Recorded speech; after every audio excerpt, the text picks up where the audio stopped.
What if the stories you grew up hearing tales of gods, heroes, and monsters were more than just myths? What if they were rooted in real events, hidden beneath layers of time and imagination? Picture this, a city consumed by fire, its walls crumbling as warriors clash in a battle so epic it inspired legends for thousands of years. This isn't just a story, it's the Trojan War, a historical event wrapped in the myth of Homer's Iliad. And this is just the beginning. Welcome to a journey where history and mythology collide, where the lines between fact and legend blur in the most fascinating ways. In this video, we're diving into 50 incredible moments where the myths we know and love overlap with real historical events. From the labyrinth of the Minotaur to the lost city of Atlantis, from the gods of ancient Egypt to the warriors of the Viking sagas, we'll uncover how these stories might have been inspired by real people, places, and events.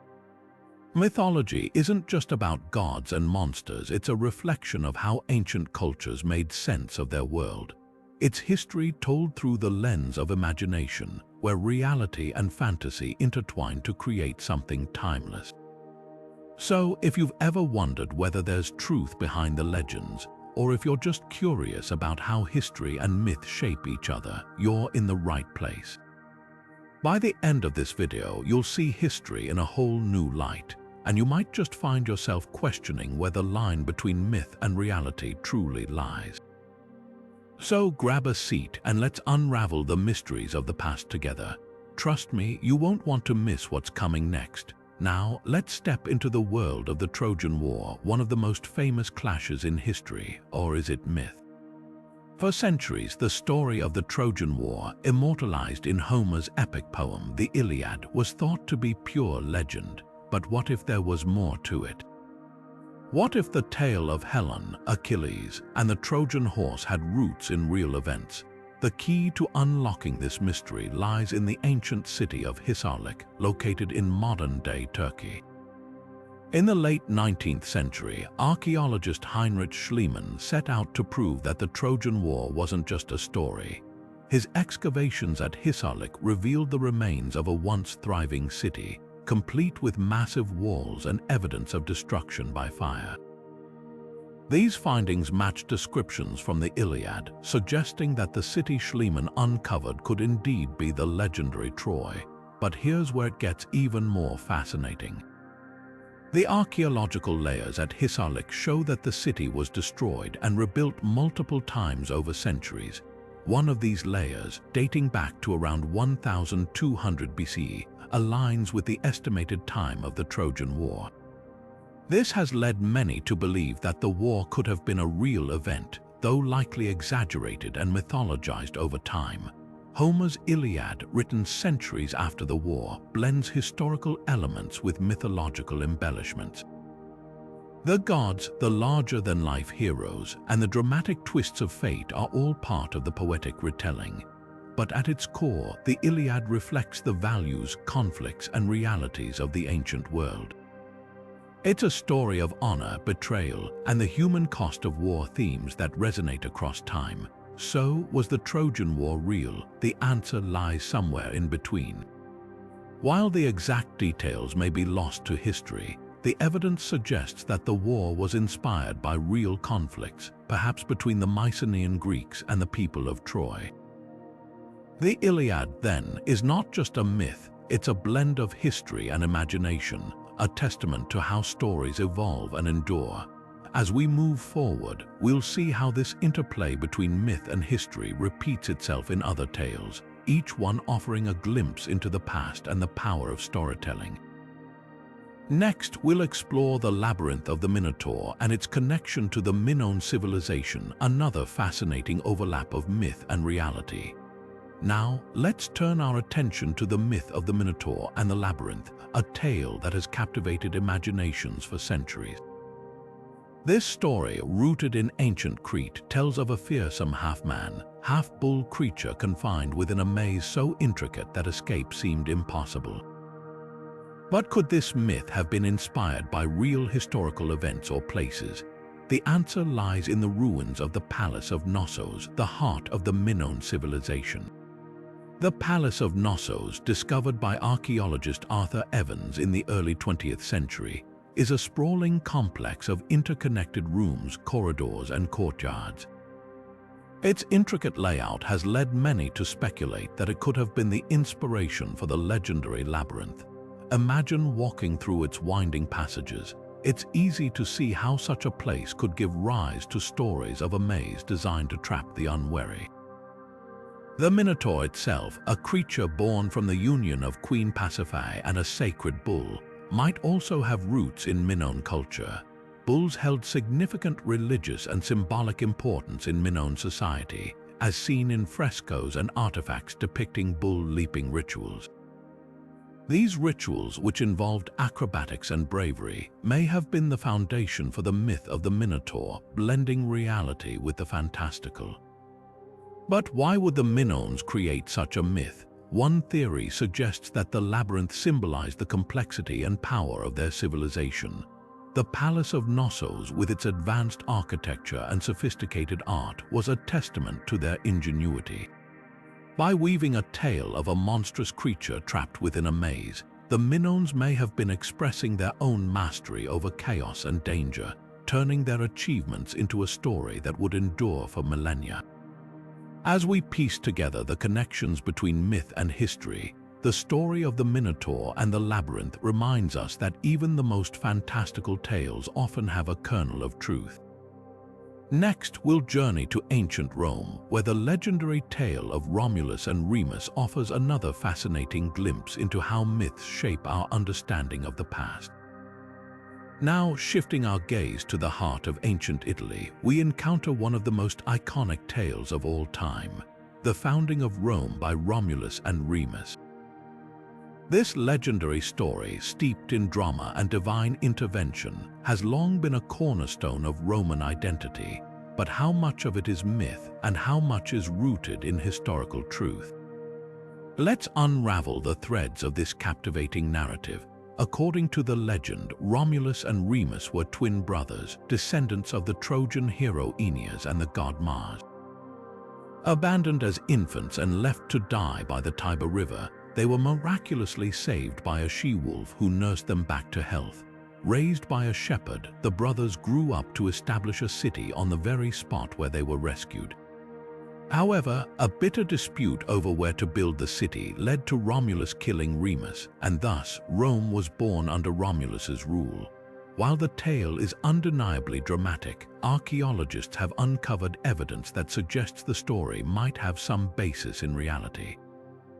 Excavations in Rome have revealed traces of early settlements dating back to the 8th century BCE, around the time traditionally associated with the city's founding. These findings include huts, pottery, and defensive walls, all pointing to a small but thriving community that could have been the seed of what would become the Roman Empire. But why would the Romans craft such a myth? The answer lies in the power of storytelling. By linking their origins to divine figures like Mars and Aeneas, the Romans legitimized their authority and elevated their status among neighboring civilizations.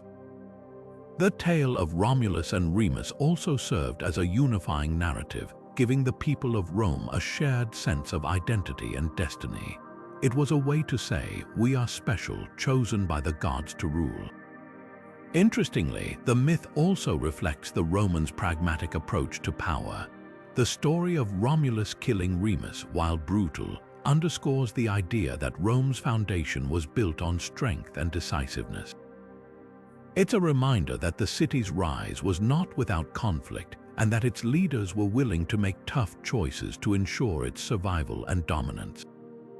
As we explore the intersection of myth and history, the story of Romulus and Remus offers a fascinating glimpse into how legends can shape a civilization's self-image. Next, we'll delve into the enigmatic world of the Oracle of Delphi, where myth and history intertwine in the realm of prophecy and politics.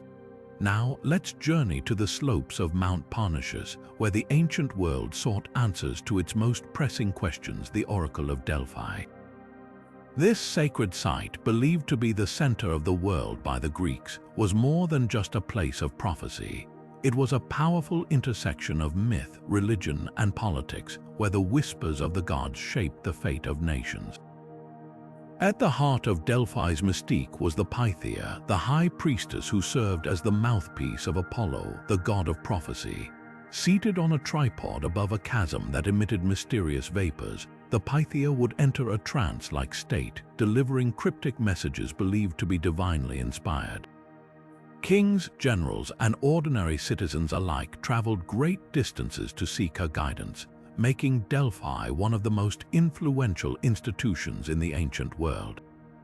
But how much of this was myth and how much was grounded in reality?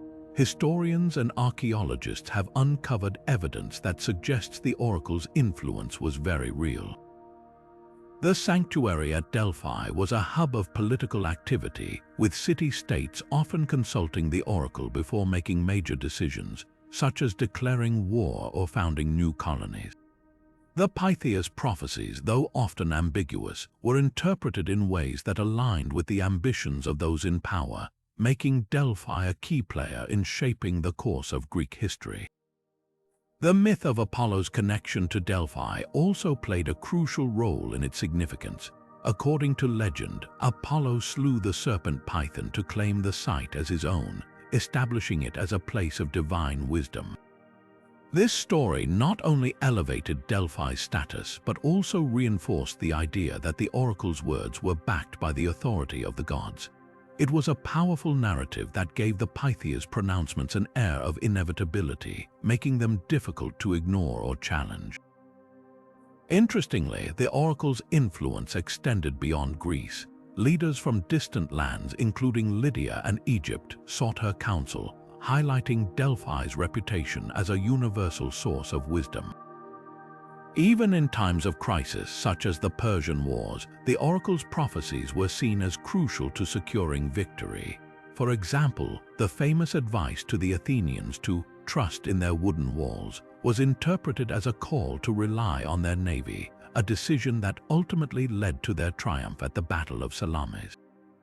Yet the oracle's power was not without controversy. Some historians argue that the Pythia's prophecies were often influenced by the priests of Apollo, who may have tailored their responses to suit political agendas. This blending of divine authority and human manipulation raises fascinating questions about the role of religion in ancient governance and the ways in which myth and history intertwine. As we reflect on the Oracle of Delphi, it becomes clear that this sacred site was more than just a place of prophecy. It was a symbol of the ancient world's belief in the interconnectedness of the divine and the mortal, where myth and history converged to shape the destiny of civilizations. Next, we'll explore another tale where the lines between legend and reality blur, the story of the great flood myths that appear across cultures and centuries. Now, let's dive into a story that spans cultures and centuries, the tale of the Great Flood. From the biblical account of Noah's Ark to the Mesopotamian Epic of Gilgamesh, flood myths appear in countless traditions, each with its own unique twist but sharing striking similarities. These stories, often seen as purely mythological, may have roots in real historical events that left a lasting impression on human memory. The biblical story of Noah's Ark is one of the most well-known flood narratives. According to the book of Genesis, God, displeased with humanity's corruption, decided to cleanse the earth with a catastrophic flood. Noah, a righteous man, was instructed to build an ark to save his family and pairs of every animal species. After 40 days and nights of rain, the floodwaters receded, and Noah's family repopulated the earth. This story, rich with themes of divine judgment and renewal, has been a cornerstone of Judeo-Christian tradition for millennia. But the story of Noah's Ark is far from unique. Centuries before the Bible was written, the ancient Mesopotamians told a strikingly similar tale in the Epic of Gilgamesh. In this epic, the hero Utnapishtim is warned by the god E of an impending flood and instructed to build a massive boat to save his family, animals, and craftsmen. After the flood subsides, Utnapishtim releases birds to find dry land, mirroring Noah's actions. The parallels between these two stories are impossible to ignore, raising questions about their shared origins. So, what could explain these similarities? Some scholars believe these flood myths may have been inspired by real historical events. Archaeological evidence suggests that around 5,000 years ago, a massive flood inundated the region of Mesopotamia, the cradle of early civilization. Sediment layers discovered in ancient cities like Ur and Shuruppak indicate that catastrophic flooding occurred during this period, potentially shaping the collective memory of the people who lived there. This theory gains further support from geological studies of the Black Sea region. Around 7,000 years ago, rising sea levels caused the Mediterranean to breach the Bosporus Strait, flooding the Black Sea basin. This event, which would have displaced countless communities, may have been the source of flood myths that spread across the ancient world. What makes these flood stories so enduring is their universal themes. Whether as a warning against divine retribution or a symbol of rebirth and renewal, flood myths resonate across cultures and time. They remind us of humanity's vulnerability to nature's power and our capacity for resilience in the face of disaster. As we explore these ancient tales, it's fascinating to see how myth and history intertwine, offering glimpses into the lives and beliefs of our ancestors. Next, we'll uncover another legendary figure whose story blurs the line between fact and fiction, King Arthur and the mysteries of Camelot. Now, let's turn our attention to a legend that has captivated imaginations for centuries, the tale of King Arthur and the mythical kingdom of Camelot. This story, filled with knights, magic, and quests for the Holy Grail, is often seen as pure fantasy. But could there be a kernel of historical truth behind the legend? The Arthurian legends first gained prominence in medieval literature, particularly through works like Geoffrey of Monmouth's History of the Kings of Britain and later, the romances of Kraken de Troyes. These tales depict Arthur as a noble king who united Britain, defended it against invaders, and established a court of chivalry at Camelot. But while these stories are steeped in myth, historians have long debated whether Arthur was based on a real historical figure. One theory suggests that Arthur may have been inspired by a leader who emerged in post-Roman Britain during the 5th or 6th century. This was a time of great upheaval as Roman rule collapsed and the island faced invasions from Anglo-Saxon tribes. Some scholars point to figures like Ambrosius Aurelianus, a Romano-British war leader who fought against the Saxons, as a possible prototype for Arthur. Ambrosius is mentioned in early historical sources, such as Gildas's On the Ruin and Conquest of Britain, where he is described as a valiant defender of his people. Another intriguing connection lies in the archaeological evidence from this period. Sites like Tintagel in Cornwall, traditionally linked to Arthur's birthplace, have revealed artifacts suggesting it was a significant stronghold during the post-Roman era. While these findings don't prove Arthur's existence, they do paint a picture of a time when powerful leaders could have risen to defend their lands, much like the Arthur of legend. The legend of Camelot itself is equally fascinating. While there's no definitive proof of its location, some historians speculate that it could have been inspired by real fortresses or royal courts of the time. The idea of a utopian kingdom governed by justice and honor likely resonated with medieval audiences, reflecting their aspirations for a better world. What makes the Arthurian legends so enduring is their blend of history and myth. Whether Arthur was a real person or a composite of multiple figures, his story has become a symbol of unity, bravery, and the quest for a higher ideal. These themes continue to resonate, making Arthur a timeless figure in both literature and popular culture. As we move forward, we'll explore another legendary figure whose story straddles the line between myth and history, the fierce warrior women known as the Amazons. Now, let's journey from the misty hills of Camelot to the vast, windswept steppes of Eurasia, where another legendary group of warriors comes to life, the Amazons. These fierce women, often depicted in Greek mythology as a tribe of unmatched fighters, have long been shrouded in mystery. Were they purely mythical, or could they have been inspired by real historical figures? The Amazons are most famously known from Greek myths, where they appear as adversaries to heroes like Hercules and Achilles. Described as skilled archers and horseback riders, they were said to live in a matriarchal society free from the influence of men. While these stories are fantastical, recent archaeological discoveries suggest that the Amazons may have been inspired by real warrior women from the Scythian tribes of the Eurasian steppes. The Scythians, a nomadic people who roamed the steppes from around the 9th century BC to the 4th century CE, were known for their formidable horsemanship and combat skills. Excavations of Scythian burial mounds have revealed something extraordinary: a significant number of women buried with weapons, armor, and other items typically associated with warriors. These findings challenge the traditional view of ancient societies as strictly patriarchal and suggest that women in Scythian culture could hold positions of power and engage in warfare. One particularly striking discovery was the burial of a young woman in modern-day Kazakhstan, found with a quiver of arrows, a dagger, and a headdress adorned with gold. Her grave, along with others like it, provides compelling evidence that women in these societies were not only warriors but also leaders. This aligns closely with the Greek depiction of the Amazons as independent and formidable fighters. So, how did the Greeks come to know about these Scythian women?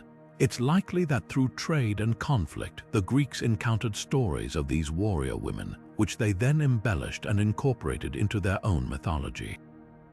The Amazons became a symbol of the other, a powerful foreign force that both fascinated and intimidated the Greek world. What's fascinating is how the myth of the Amazons has endured, evolving over time to reflect changing cultural values.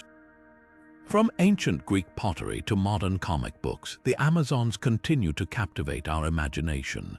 Whether as a reflection of real Scythian women or as a purely mythical creation, their story reminds us of the enduring power of legends to shape our understanding of history and culture.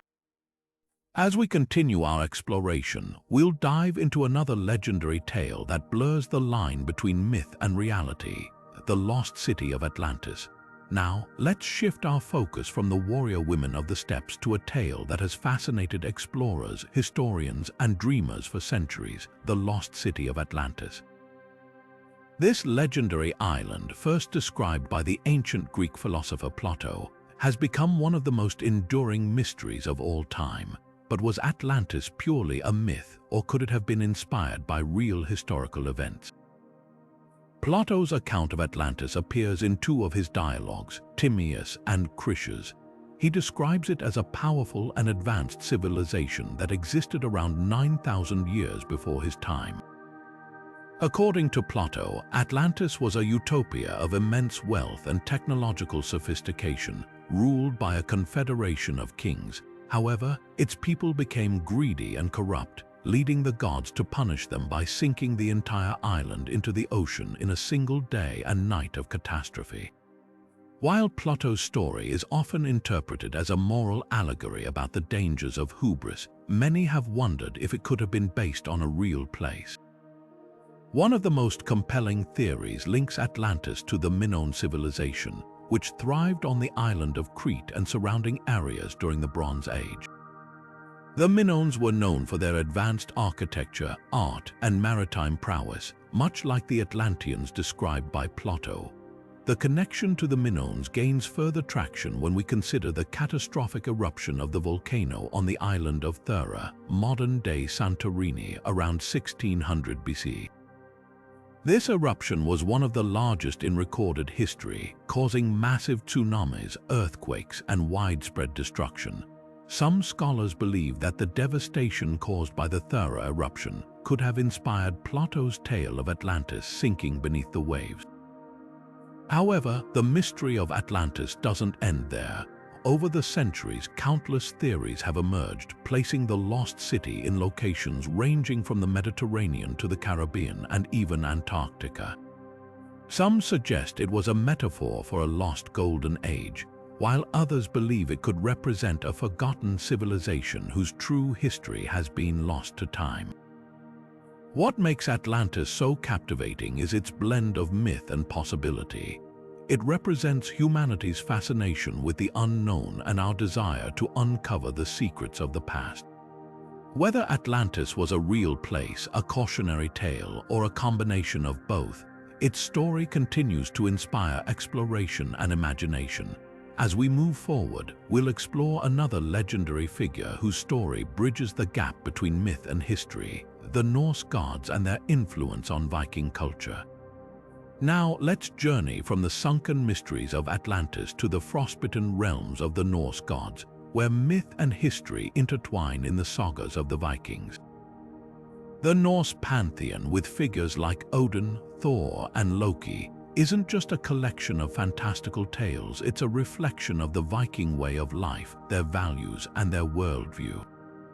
These stories, passed down through generations, offer us a glimpse into the historical realities of a people who shaped the course of medieval Europe. At the heart of Norse mythology is Odin, the All-Father, a god of wisdom, war, and poetry. Odin's relentless pursuit of knowledge, even at great personal cost, mirrors the Viking spirit of exploration and discovery. The Vikings were not just raiders, they were also traders, settlers, and explorers who ventured as far as North America, the Middle East, and the steppes of Russia. Odin's willingness to sacrifice an eye for wisdom symbolizes the Vikings' readiness to face the unknown and adapt to new challenges. Then there's Thor, the thunder god, whose mighty hammer, Mjolnir, was both a weapon and a protector. Thor's battles against giants and monsters reflect the Vikings' own struggles against the harsh elements and rival tribes. His strength and courage were ideals that Viking warriors aspired to, embodying the values of bravery and resilience that were essential for survival in their world. The popularity of Thor's imagery, found on amulets and carvings across Viking territories, shows how deeply these myths resonated with everyday life. But Norse mythology isn't just about gods and heroes, it's also about the human experience. The concept of Ragnarök, the apocalyptic battle that ends the world, reveals a worldview shaped by uncertainty and impermanence. For the Vikings, life was unpredictable, and their myths reflect this reality. Ragnarök isn't just a story of destruction, it's also one of renewal, symbolizing the cyclical nature of life and the hope for a new beginning. The sagas, epic tales of Viking heroes and their exploits, further blur the line between myth and history. Characters like Ragnar Lothbrok and Eric the Red, though often embellished with legendary feats, are believed to have been based on real historical figures. These stories not only entertained but also preserved the cultural memory of the Viking Age, celebrating their achievements and passing down lessons for future generations. What makes Norse mythology so fascinating is how it captures the essence of Viking society, their courage, their curiosity, and their connection to the natural world. These myths weren't just stories, they were a way of understanding the world and their place in it. As we move forward, we'll delve into another ancient text that bridges the gap between myth and history, the Egyptian Book of the Dead, a guide to the afterlife that reveals the beliefs and practices of one of the world's oldest civilizations. Shifting our focus from the icy realms of the Norse gods, we now turn to the sun-baked sands of ancient Egypt, where mythology and history converge in one of the most fascinating texts ever discovered, the Egyptian Book of the Dead. This ancient manuscript, far from being a simple collection of spells, offers a profound window into the beliefs, rituals, and daily life of one of the world's oldest civilizations. The Book of the Dead, known to the Egyptians as the Book of Coming Forth by Day, was not a single book but a series of texts filled with magical spells, prayers, and illustrations. These were designed to guide the deceased through the perilous journey of the afterlife, ensuring their safe passage to the realm of the gods. Each spell served a specific purpose, from protecting the soul from demons to helping it navigate the trials of the underworld. At the heart of these texts lies the concept of Mat, the divine order of truth, balance, and justice. The deceased had to prove their worthiness by undergoing the weighing of the heart ceremony, where their heart was measured against the feather of Mat. If the heart was lighter, the soul was granted eternal life. If not, it was devoured by the monstrous Ammit. This ritual reflects the Egyptians' deep belief in moral accountability and the importance of living a righteous life. But the Book of the Dead isn't just about mythology, it's also a treasure trove of historical insights. The spells and illustrations provide detailed information about Egyptian burial practices, from the mummification process to the objects placed in tombs. For example, the use of amulets such as the scarab beetle symbolized rebirth and protection, while the inclusion of food, clothing, and tools in tombs highlights the Egyptians' belief in an afterlife that mirrored their earthly existence. What makes this text particularly remarkable is its adaptability. Unlike rigid religious texts, the Book of the Dead was personalized for each individual, with spells chosen based on their status, wealth, and personal preferences. This customization reveals the Egyptians' pragmatic approach to religion, blending myth with practicality to meet the needs of both the elite and the common people. The Book of the Dead also sheds light on the role of scribes and priests in ancient Egyptian society. These skilled individuals were responsible for copying and preserving the texts, ensuring their accuracy and accessibility. The meticulous craftsmanship of the papyrus scrolls, adorned with vibrant illustrations and hieroglyphs, underscores the importance of this text in Egyptian culture. As we explore the Book of the Dead, we see how mythology and history intertwine to create a vivid picture of ancient Egyptian life. These spells weren't just about the afterlife.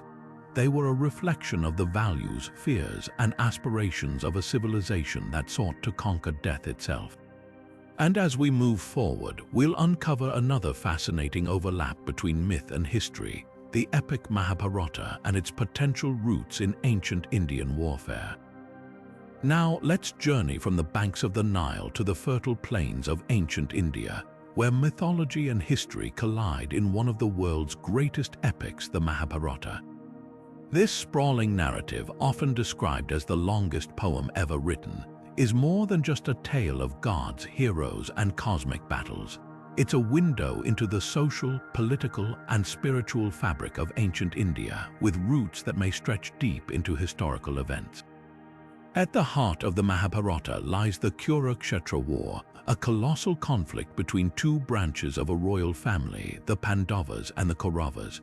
While the epic is steeped in divine intervention and larger-than-life characters, scholars have long debated whether this war has a basis in historical reality. Could the Mahabharata be a poetic retelling of an actual conflict that shaped early Indian civilization? Archaeological evidence offers some intriguing clues. Excavations at sites like Hastinapura, believed to be the capital of the Kuru kingdom, reveal layers of settlement dating back to the 2nd millennium BC. These findings align with the timeline suggested by the Mahabharata, hinting at a possible historical foundation for the epic. Artifacts such as weapons, chariot parts, and fortifications also echo the descriptions of warfare found in the text, suggesting that the epic's portrayal of battle tactics and weaponry may have been grounded in real practices. The Mahabharata's depiction of the Kurukshetra War is remarkably detailed, describing everything from the formation of armies to the use of advanced weaponry. The text mentions weapons like the Brahmastra, a mythical weapon of mass destruction, but also includes more practical tools such as bows, swords, and chariots. These descriptions provide valuable insights into the military strategies and technologies of ancient India, blending myth with historical possibility. Beyond the battlefield, the Mahabharata offers a rich tapestry of cultural and philosophical themes. The Bhagavad Gita, a central section of the epic, presents a profound dialogue on duty, morality, and the nature of existence. This philosophical depth has led some scholars to argue that the Mahabharata was not just a record of events but a tool for teaching ethical and spiritual lessons, reflecting the values of its time. The epic also highlights the complexities of human relationships, from loyalty and betrayal to the consequences of ambition. Characters like Arjuna, Krishna, and Draupadi are not just mythological figures but embodiments of human virtues and flaws, making the Mahabharata a timeless exploration of the human condition. As we piece together the historical and mythological threads of the Mahabharata, we see how this epic transcends its origins to become a universal story. Whether the Kurukshetra War was a real event or a symbolic narrative, its impact on Indian culture and beyond is undeniable.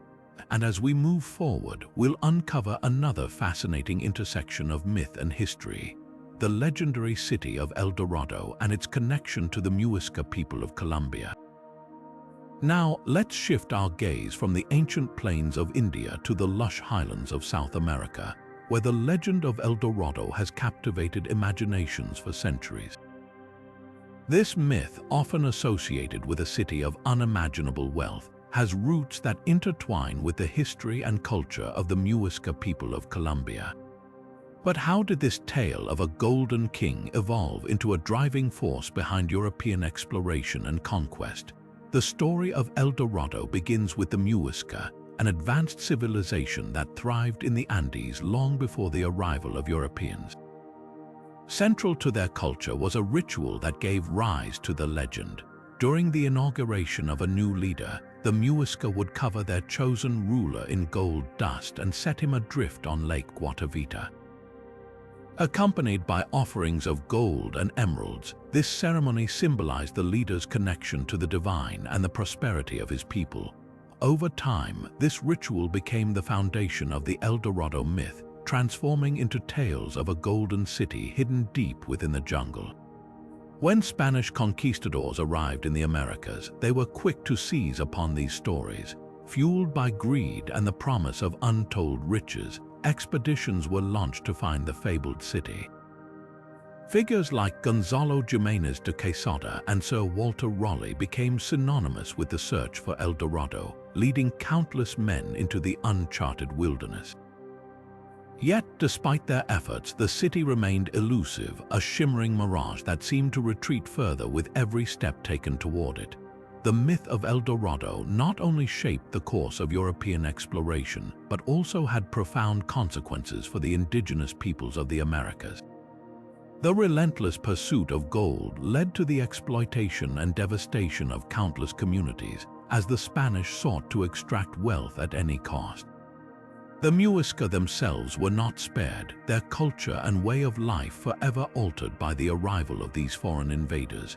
Interestingly, the legend of El Dorado also reflects the clash between myth and reality. While the Muisca's golden rituals were real, the idea of a city made entirely of gold was a product of European imagination and exaggeration. This blending of fact and fiction highlights how myths can evolve, taking on new meanings as they are retold across cultures and generations. Today, El Dorado endures as a symbol of human ambition and the allure of the unknown. It reminds us of the power of stories to inspire, to deceive, and to shape history. And as we continue our journey through the intersections of myth and history, we'll next explore the world of the Iliad and its reflection of the Mycenaean civilization, where epic poetry meets archaeological discovery. Turning our attention to the ancient world of Greece, we find ourselves stepping into the epic tale of the Iliad, a story that has captivated audiences for thousands of years. But beyond its poetic grandeur, the Iliad offers us a fascinating glimpse into the Mycenaean civilization, a society that thrived centuries before Homer put pen to parchment, or more accurately, before his words were first sung. The Mycenaean world, flourishing between the 16th and 12th centuries before the Common Era, was a time of great palaces, intricate trade networks, and formidable warriors. Homer's Iliad, though composed much later, is believed to reflect many aspects of this earlier era. The epic's vivid descriptions of grand palaces, such as the one belonging to King Priam of Troy, echo the archaeological remains of Mycenaean citadels like Mycenae and Pylos. These sites, with their massive stone walls and elaborate frescoes, suggest a society that valued both power and artistry. Weapons and warfare also play a central role in the Iliad, and here too we see parallels with the Mycenaean world. The poem's detailed accounts of bronze armor, chariots, and duels between heroes align with the artifacts unearthed by archaeologists. Mycenaean graves have yielded swords, spears, and shields, many of which bear intricate designs, hinting at a culture that revered both the craftsmanship and the symbolism of war. The famous boar's tusk helmet described in the Iliad, for instance, finds its real-world counterpart in discoveries from Mycenaean tombs. Social structures depicted in the Iliad also mirror what we know of Mycenaean society. The poem portrays a world ruled by kings and warrior elites, supported by a network of loyal followers. This hierarchy is reflected in the archaeological record, where grand tombs and palaces suggest a society organized around powerful rulers. The Linear B tablets, an early form of Greek writing used by the Mycenaeans, further reveal a complex administrative system, with records of goods, land, and labor that hint at a highly organized and stratified society. Yet, while the Iliad provides a window into the Mycenaean world, it is not a straightforward historical account. Homer's epic is a blend of memory, myth, and poetic imagination, shaped by centuries of oral tradition. The Mycenaean civilization had already collapsed by the time the Iliad was composed, and much of what Homer describes may have been filtered through the lens of later Greek culture. This interplay between history and myth is what makes the Iliad so compelling. It is both a reflection of a real past and a timeless story of human ambition, conflict, and heroism. As we move forward, we'll delve into another legendary figure whose story bridges myth and history: King Midas, the ruler whose touch turned everything to gold. What truths lie behind this enduring tale, and how does it connect to the historical Phrygian kingdom? Stay with us as we uncover the golden threads of this fascinating legend. Now let's shift our gaze to the legendary King Midas, a figure whose name has become synonymous with both extraordinary wealth and its unintended consequences. The myth of Midas, with his golden touch, is one of the most enduring tales from ancient mythology. But could there be a kernel of historical truth behind this glittering story? The legend of Midas tells of a king who, after doing a favor for the god Dionysus, was granted a wish. Midas, driven by his desire for wealth, wished that everything he touched would turn to gold. At first, this seemed like a dream come true, until he realized the devastating consequences. His food, his drink, even his beloved daughter, all turned to gold at his touch. The story serves as a cautionary tale about the dangers of unchecked greed and the unintended consequences of our desires. But where does this myth intersect with history? Scholars believe that the story of Midas may have roots in the Phrygian kingdom, an ancient civilization that flourished in what is now modern-day Turkey during the 8th and 7th centuries before the Common Era. The Phrygians were known for their wealth, particularly in gold, and their kings were often associated with opulence and power. Archaeological discoveries, such as the famous Midas mound at Gordion, have revealed elaborate tombs filled with golden treasures, suggesting that the Phrygian rulers lived in a manner befitting the legendary Midas. The Midas mound, believed to be the burial site of a Phrygian king, contained artifacts that reflect the wealth and craftsmanship of the time. Golden vessels, intricate jewelry, and finely woven textiles were among the treasures unearthed, painting a picture of a society that valued luxury and artistry. These findings lend credence to the idea that the myth of Midas may have been inspired by the real-life opulence of the Phrygian kings. Beyond the historical connections, the myth of Midas carries profound symbolic meaning. The Midas touch has come to represent not just the ability to amass wealth, but also the isolation and emptiness that can accompany it. Midas's golden touch, while initially a blessing, ultimately becomes a curse, separating him from the very things that give life meaning: food, drink, and human connection. This duality makes the story timeless, resonating with anyone who has ever grappled with the trade-offs of ambition and material success. As we reflect on the legend of Midas, we're reminded that myths often serve as mirrors, reflecting both the aspirations and the flaws of human nature. The story of Midas challenges us to consider what we truly value and the price we're willing to pay for our desires. Next, we'll journey to the heart of the Aztec civilization, where the myth of the five suns offers a powerful narrative about creation, destruction, and renewal. What can this ancient story teach us about the cycles of history and the resilience of human culture? Stay with us as we explore the Aztec creation myth and its enduring legacy. Now, let's turn our attention to the Aztec civilization, where the myth of the five suns unfolds as a profound tale of creation, destruction, and renewal.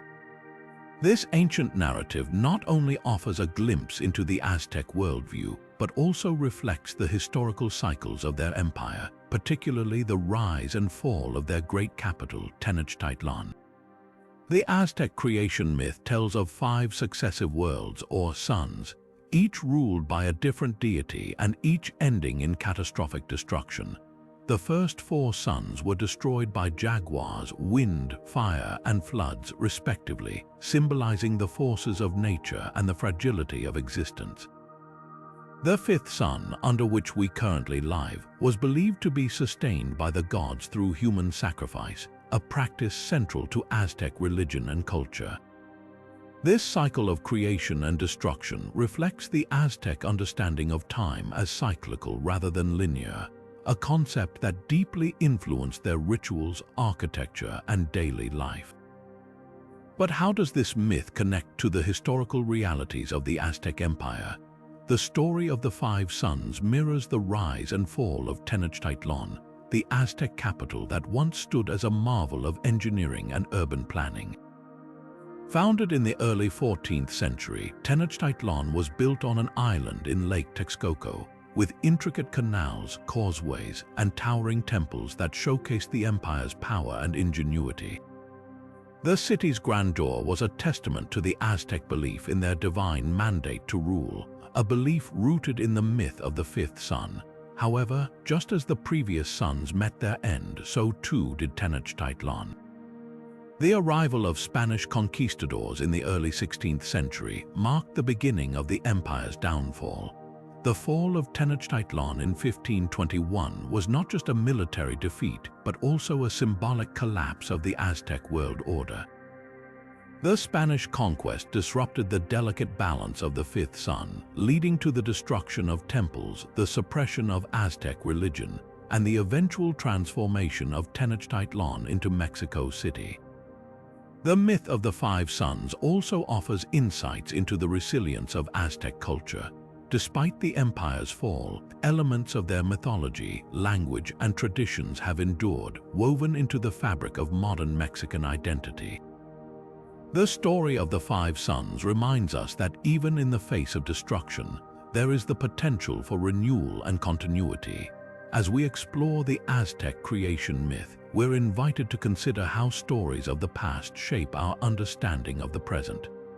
The cycles of creation and destruction in the myth of the five suns resonate with the historical rise and fall of civilizations, offering a timeless reflection on the impermanence of power and the enduring legacy of culture. Next, we'll set sail with Homer's Odyssey, a tale of adventure and perseverance that reveals ancient Greek knowledge of the Mediterranean and the challenges of early seafaring. What can this epic journey teach us about the intersection of myth and history? Stay tuned as we navigate the waters of the ancient world.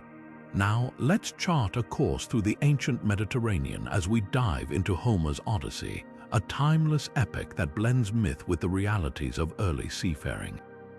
This legendary tale of Odysseus's long and perilous journey home from the Trojan War offers more than just adventure. It provides a fascinating window into how the ancient Greeks understood the sea, navigation, and the world beyond their shores. The Odyssey, composed around the 8th century BCE, is often celebrated for its vivid storytelling and larger-than-life characters.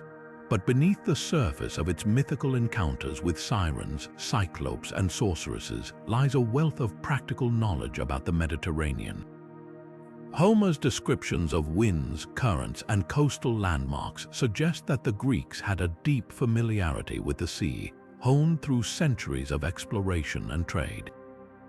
For instance, Odysseus's journey takes him past real-world locations like the island of Sicily, which Homer refers to as the land of the Cyclops, and the Strait of Messina, where the treacherous whirlpool Charybdis was said to dwell. These details hint at the challenges ancient sailors faced, from unpredictable weather to dangerous narrow passages. One of the most striking aspects of the Odyssey is its portrayal of the sea as both a pathway and a peril. For the ancient Greeks, the Mediterranean was a vital lifeline, connecting distant cultures and enabling the exchange of goods, ideas, and technologies. Yet it was also a place of immense danger, where storms could strike without warning and unfamiliar shores could harbor hostile inhabitants. Odysseus's encounters with mythical creatures like the sirens and the lotus eaters reflect these dual realities, symbolizing the allure and risks of venturing into the unknown. The Odyssey also highlights the ingenuity required for early navigation. Without modern tools like compasses or maps, ancient sailors relied on the stars, the sun, and their knowledge of coastal landmarks to guide them. Homer's references to celestial navigation, such as Odysseus using the constellation Ursa Major to steer his course, underscore the importance of astronomy in ancient seafaring. This blend of myth and practical knowledge reveals how the Greeks used storytelling to pass down essential skills and wisdom from one generation to the next. But the Odyssey isn't just a tale of survival, it's also a reflection of the human spirit's resilience and adaptability. Odysseus's 10-year journey home is marked by setbacks, temptations, and moments of despair, yet he perseveres through sheer determination and cleverness. His story resonates with the experiences of countless ancient sailors who braved the Mediterranean's uncertainties in search of new horizons. As we explore the Odyssey, we're reminded of how myth and history intertwine to shape our understanding of the past. Homer's epic not only captures the challenges of ancient navigation, but also celebrates the courage and curiosity that drove humanity to explore the world beyond the horizon. Next, we'll turn our gaze to the skies as we uncover the myth of the phoenix, a symbol of rebirth and renewal that has fascinated cultures across the globe. What secrets does this fiery bird hold about ancient beliefs and the cycles of life? Stay with us as we rise from the ashes of myth into the light of history. Now, let's soar into the realm of the skies as we explore the myth of the phoenix, a creature that has captivated imaginations for centuries with its fiery symbolism of rebirth and renewal. This legendary bird, often depicted as rising from its own ashes, holds a special place in both Egyptian and Greek mythology, offering profound insights into ancient beliefs about life, death, and the cycles of nature. In Egyptian mythology, the phoenix is closely associated with the sun god Ra, symbolizing the daily journey of the sun across the sky and its rebirth at dawn. Known as the Bennu bird, this sacred creature was said to emerge from the flames of creation, embodying the eternal cycle of life, death, and resurrection. The Bennu was often linked to the flooding of the Nile, an event that brought fertile soil and new life to the land, reinforcing its connection to renewal and regeneration. For the Egyptians, the phoenix wasn't just a mythical being, it was a powerful metaphor for the natural world's ability to renew itself, mirroring their deep reverence for the sun and its life-giving energy. In Greek mythology, the phoenix took on a slightly different form but retained its core symbolism of rebirth. Described as a magnificent bird with radiant plumage, the phoenix was said to live for hundreds of years before igniting itself in a blaze of fire, only to rise again from the ashes. This cycle of death and rebirth made the phoenix a potent symbol of immortality and resilience, inspiring poets, philosophers, and artists alike. The Greeks often associated the phoenix with the sun god Apollo, further tying it to themes of light, renewal, and the passage of time. The myth of the phoenix also reflects ancient humanity's fascination with the natural world and its cycles. From the changing seasons to the rising and setting of the sun, early civilizations sought to explain these phenomena through stories that blended observation with imagination. The phoenix, with its dramatic cycle of destruction and renewal, became a universal symbol of hope and transformation, resonating across cultures and time periods. Interestingly, the phoenix myth may have deeper historical roots in solar worship, a practice that was central to many ancient civilizations. The sun's daily journey across the sky and its apparent rebirth each morning made it a natural symbol of life and renewal. By embodying these themes, the phoenix became a bridge between myth and the natural world, offering a way for people to make sense of the mysteries of existence. As we reflect on the myth of the phoenix, we're reminded of how ancient stories often served as mirrors for human experiences and aspirations. The phoenix's enduring appeal lies in its ability to inspire hope and resilience, reminding us that even in the face of destruction, there is always the possibility of renewal. Next, we'll dive into the depths of the ocean as we uncover the origins of the Kraken, a legendary sea monster that has haunted sailors' tales for centuries. What truths lie beneath the waves of this ancient myth? Stay with us as we plunge into the mysteries of the deep. Now, let's set sail into the shadowy depths of the ocean, where the legend of the Kraken has stirred both fear and fascination for centuries. This colossal sea monster, often depicted as a tentacled beast capable of dragging entire ships into the abyss, has long been a staple of maritime folklore. But where did this terrifying tale originate, and could there be a kernel of truth hidden beneath the waves of myth? The Kraken's story first emerged in the icy waters of the North Atlantic, where Norse sailors spun tales of a monstrous creature lurking in the deep. Described as a beast so vast it could be mistaken for an island, the Kraken was said to rise from the ocean floor, its massive arms capable of ensnaring ships and crushing them with ease. These stories were more than just campfire tales, they were warnings, born from the very real dangers of seafaring in uncharted waters. One of the most compelling theories about the Kraken's origins points to the giant squid, a real-life creature that inhabits the ocean's depths. With its enormous size, powerful tentacles, and elusive nature, the giant squid could easily have inspired the myth. Sailors who encountered these creatures, even in fleeting glimpses, might have exaggerated their size and ferocity, transforming them into the stuff of nightmares. After all, the ocean has always been a place of mystery where the line between reality and imagination can blur. But the Kraken's legend isn't just about giant squids. Some historians suggest that sightings of other sea creatures, like the colossal squid or even whales, could have contributed to the myth. Whales, for instance, were often misunderstood by early sailors. A breaching whale or a pod surfacing near a ship might have been interpreted as a monstrous attack, fueling stories of a vengeful sea beast. The Kraken also reflects humanity's deep-seated fear of the unknown. For centuries, the ocean was a vast, unexplored frontier, filled with dangers both real and imagined. Sailors venturing into these waters had to contend with storms, shipwrecks, and the ever-present threat of the unknown. The Kraken became a symbol of these fears, embodying the ocean's power and unpredictability. Interestingly, the Kraken's myth persisted well into the age of exploration, even as sailors began to map the world's oceans. Stories of the creature appeared in everything from medieval maps to the works of naturalists who speculated about its existence. It wasn't until the 19th century, with the discovery of giant squid carcasses washed ashore, that the Kraken began to lose some of its mystique. Yet, even today, the legend endures, a testament to the enduring power of myth to captivate and terrify.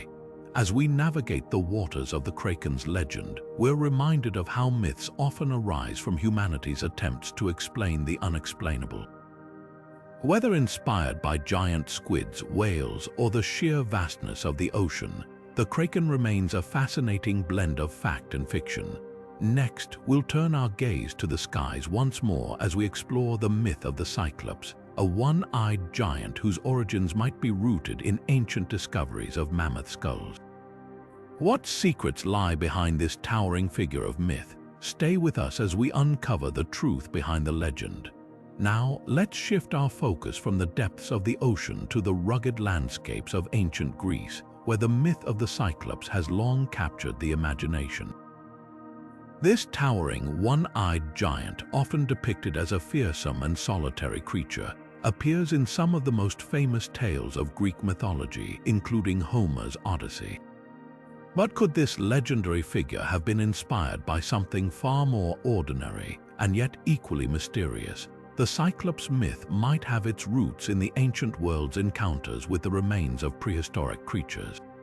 Specifically, the discovery of mammoth skulls with their large central nasal cavities could have sparked the idea of a one-eyed giant. To early humans unfamiliar with the anatomy of these long-extinct animals, the skulls might have appeared as the remains of a massive, single-eyed being. The nasal cavity, positioned where one might expect an eye, could easily have been misinterpreted, giving rise to the image of the Cyclops. This theory gains traction when we consider the geography of the Cyclops myth.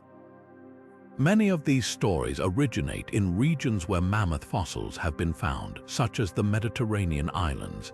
Ancient Greeks stumbling upon these massive skulls might have woven tales to explain their existence, blending observation with imagination.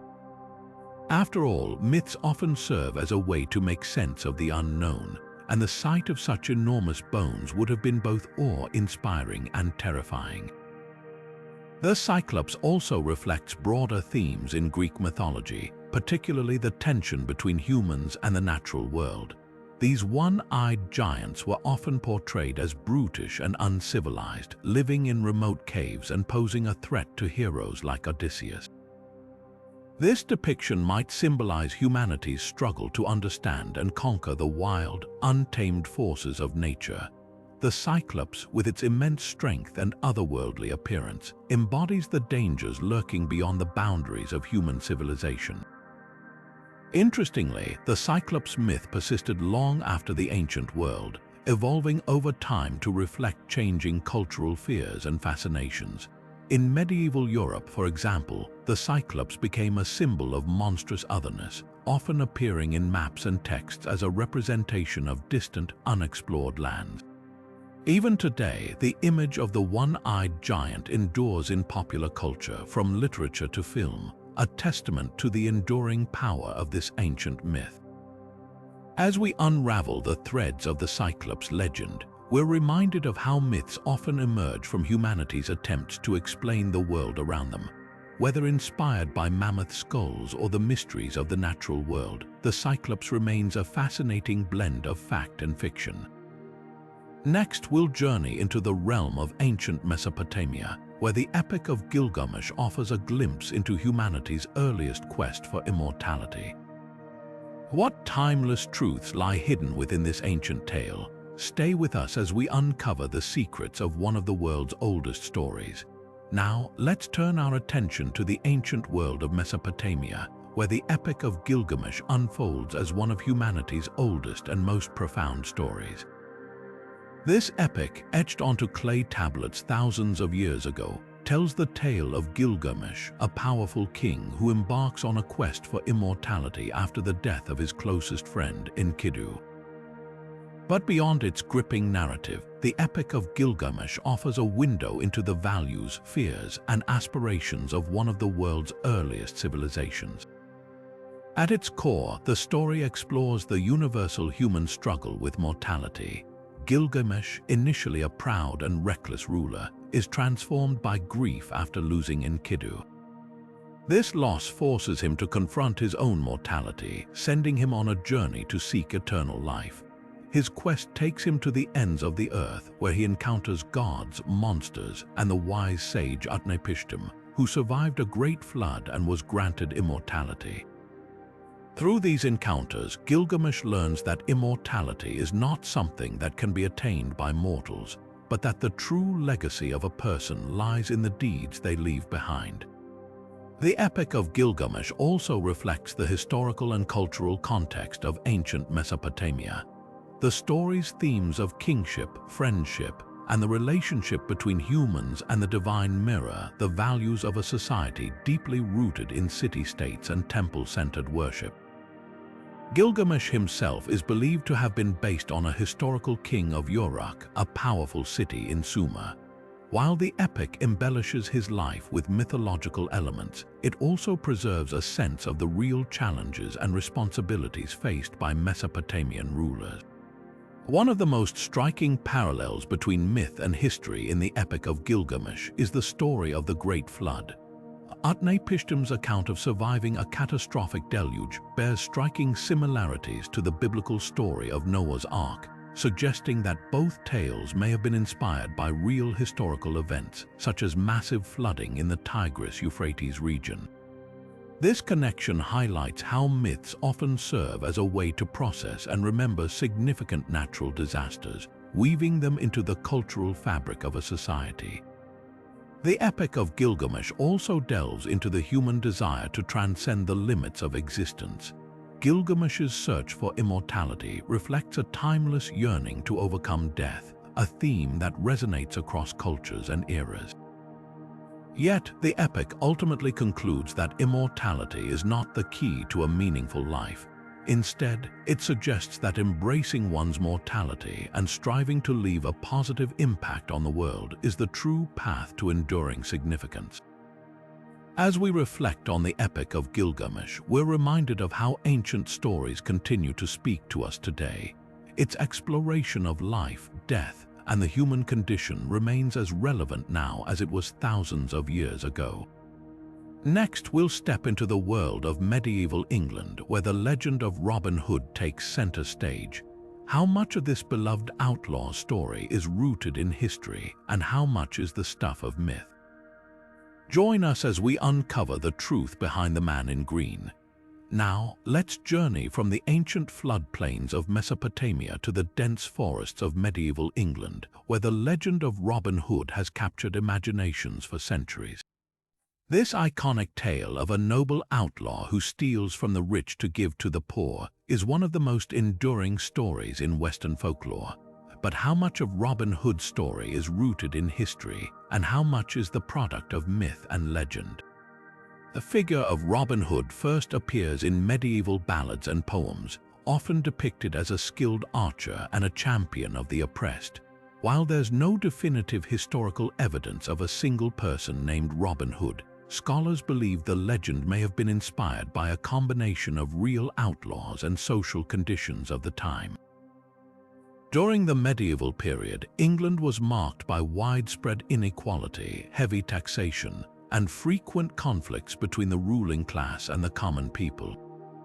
These tensions created fertile ground for stories of rebellion and justice, which likely shaped the Robin Hood narrative. One possible inspiration for Robin Hood is the historical figure of Robert Hood, a fugitive mentioned in court records from the early 13th century. Another candidate is Roger Godberd, an outlaw who led a band of rebels against the authorities in the late 13th century. Both figures were known for defying the law and evading capture, traits that align closely with the Robin Hood legend. Additionally, the character of Robin Hood may have been influenced by earlier folk heroes or even mythological figures who symbolized resistance against tyranny. The setting of Sherwood Forest also plays a significant role in the legend. During the medieval period, forests were often places of refuge for outlaws and those fleeing injustice. Sherwood, located in Nottinghamshire, was a royal hunting ground, making it a symbolic location for a story about challenging the power of the crown. The forest's dense woodlands provided the perfect backdrop for tales of daring escapes and secret hideouts, adding to the mystique of Robin Hood's adventures. The legend of Robin Hood also reflects the social and political realities of medieval England. The character of the Sheriff of Nottingham, often portrayed as Robin's nemesis, represents the oppressive authority of the time.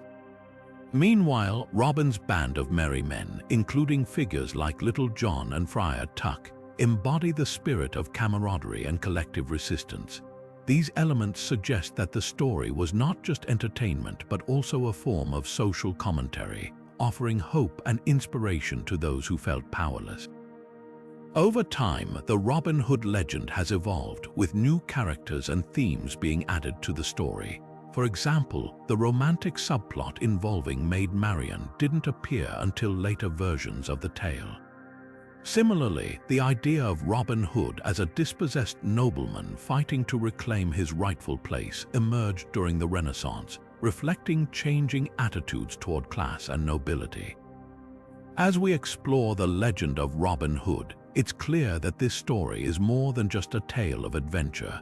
It's a reflection of the struggles and aspirations of medieval society, blending historical elements with timeless themes of justice, rebellion, and the fight for equality.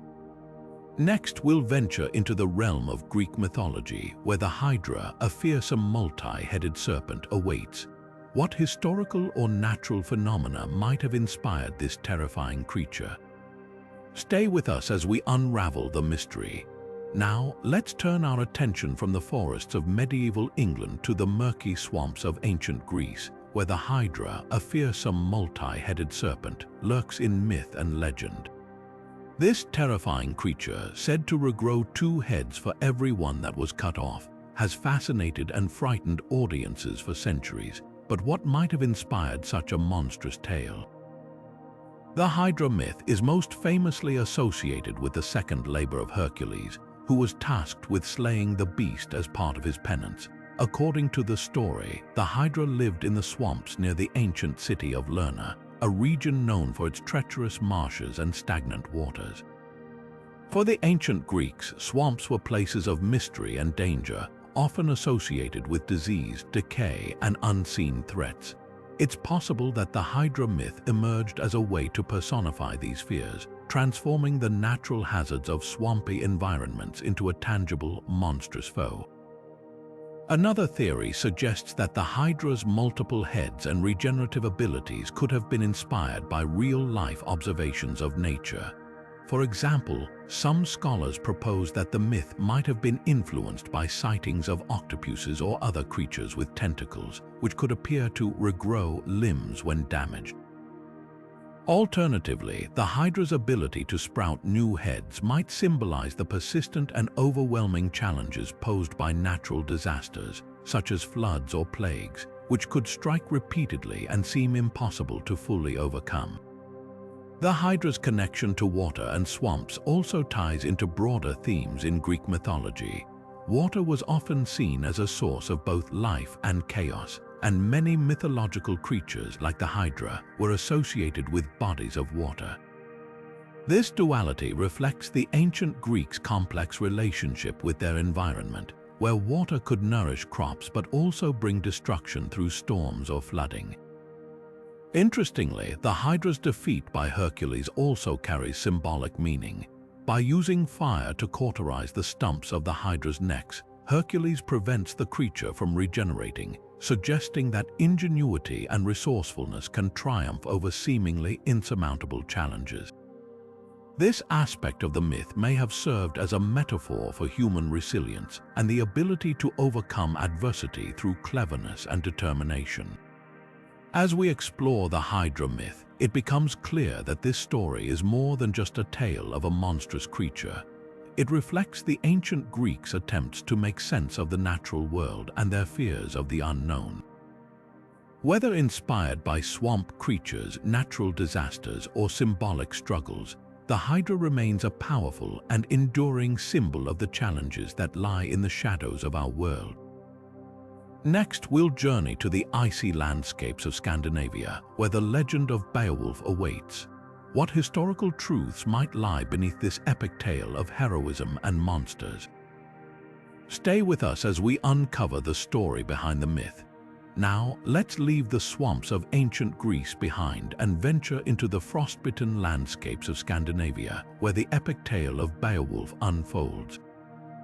This legendary story, set in a world of warriors, monsters, and heroic deeds, has captivated audiences for centuries. But how much of Beowulf is rooted in history, and what can it tell us about the real-life cultures that inspired it? The Beowulf epic, composed in Old English, is one of the most important surviving works of early medieval literature. It tells the story of a Geatish hero named Beowulf, who travels to Denmark to help King Hrothgar defeat the monstrous Grendel, a creature terrorizing his hall. After slaying Grendel and his mother, Beowulf returns home to rule as king, eventually meeting his end in a battle against a dragon.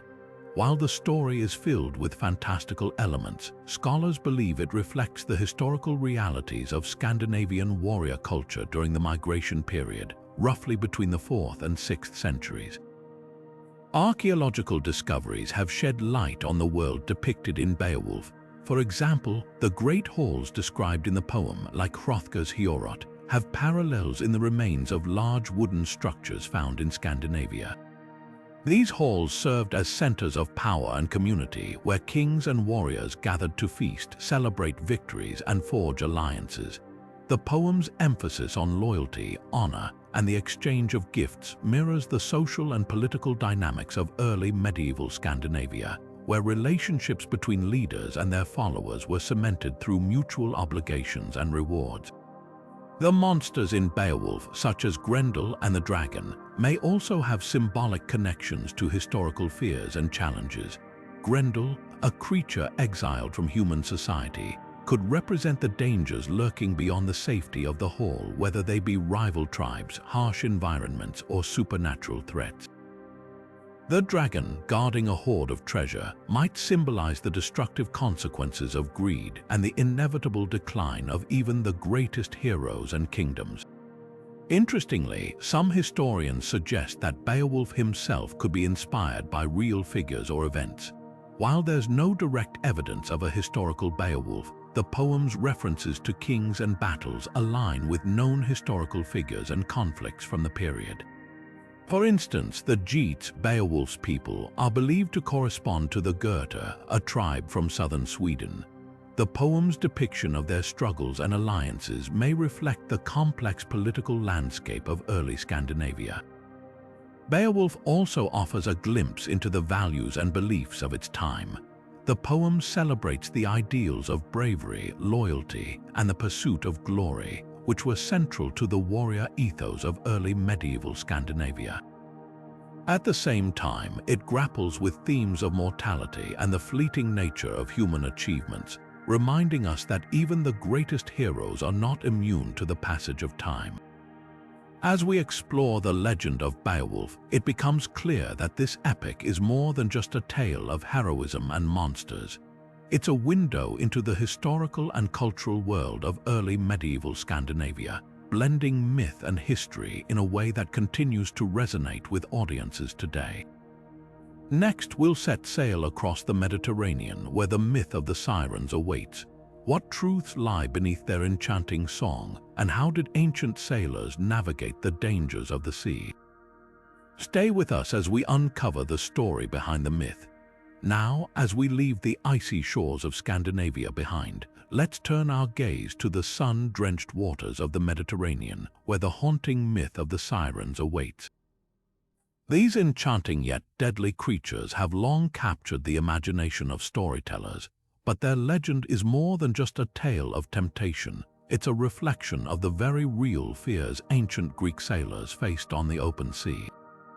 The sirens, often depicted as half-bird, half-woman beings, were said to lure sailors to their doom with their irresistible songs.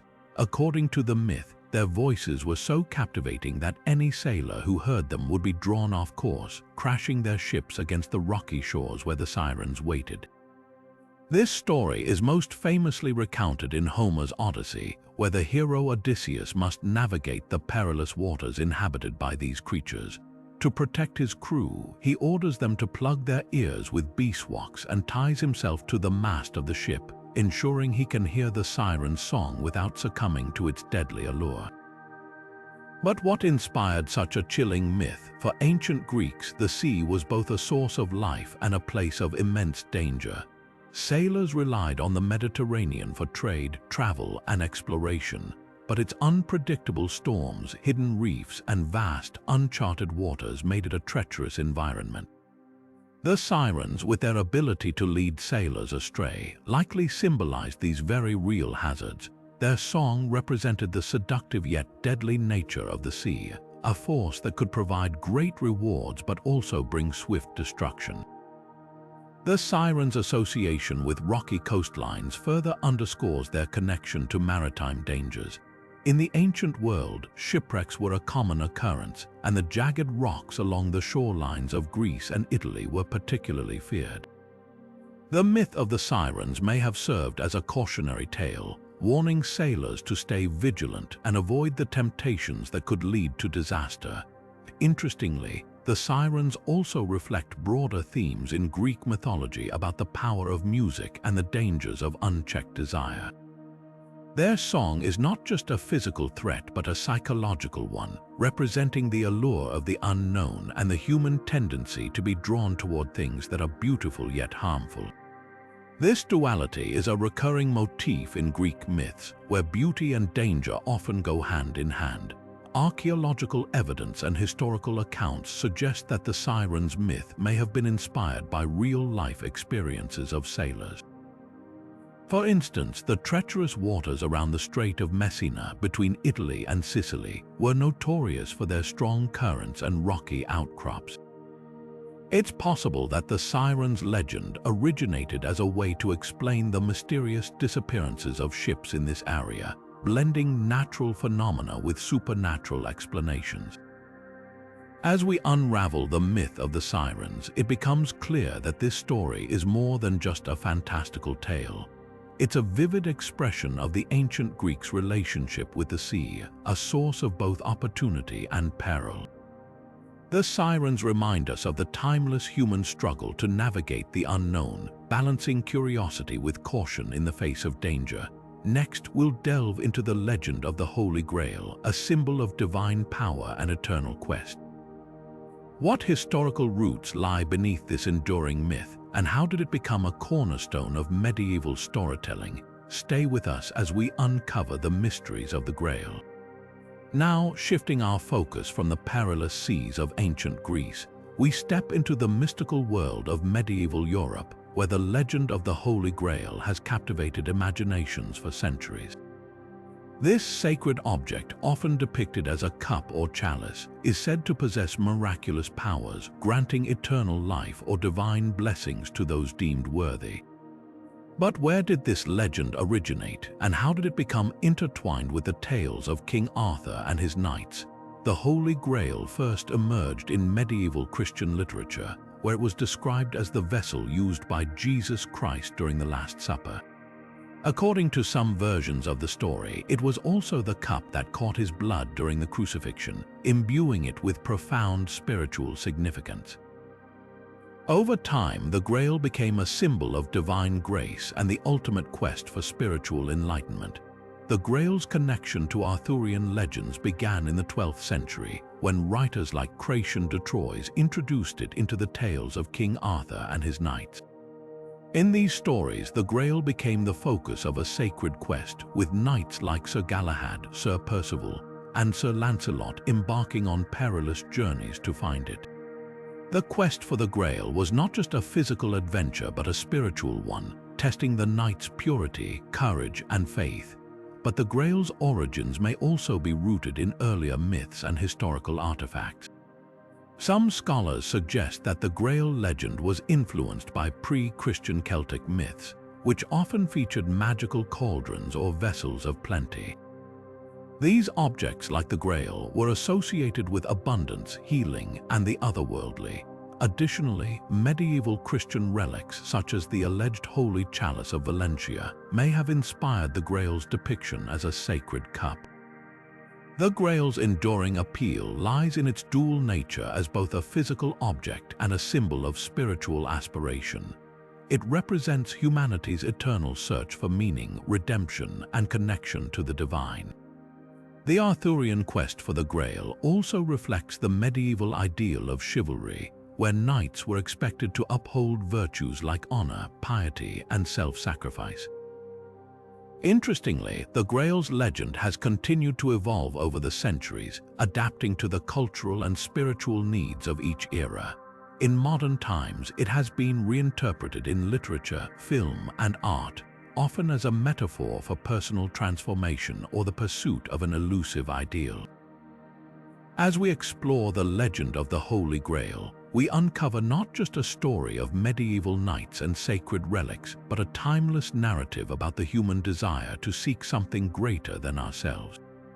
Next, we'll turn our attention to the myth of the Chimera, a fearsome creature that embodies the blending of the natural and the supernatural.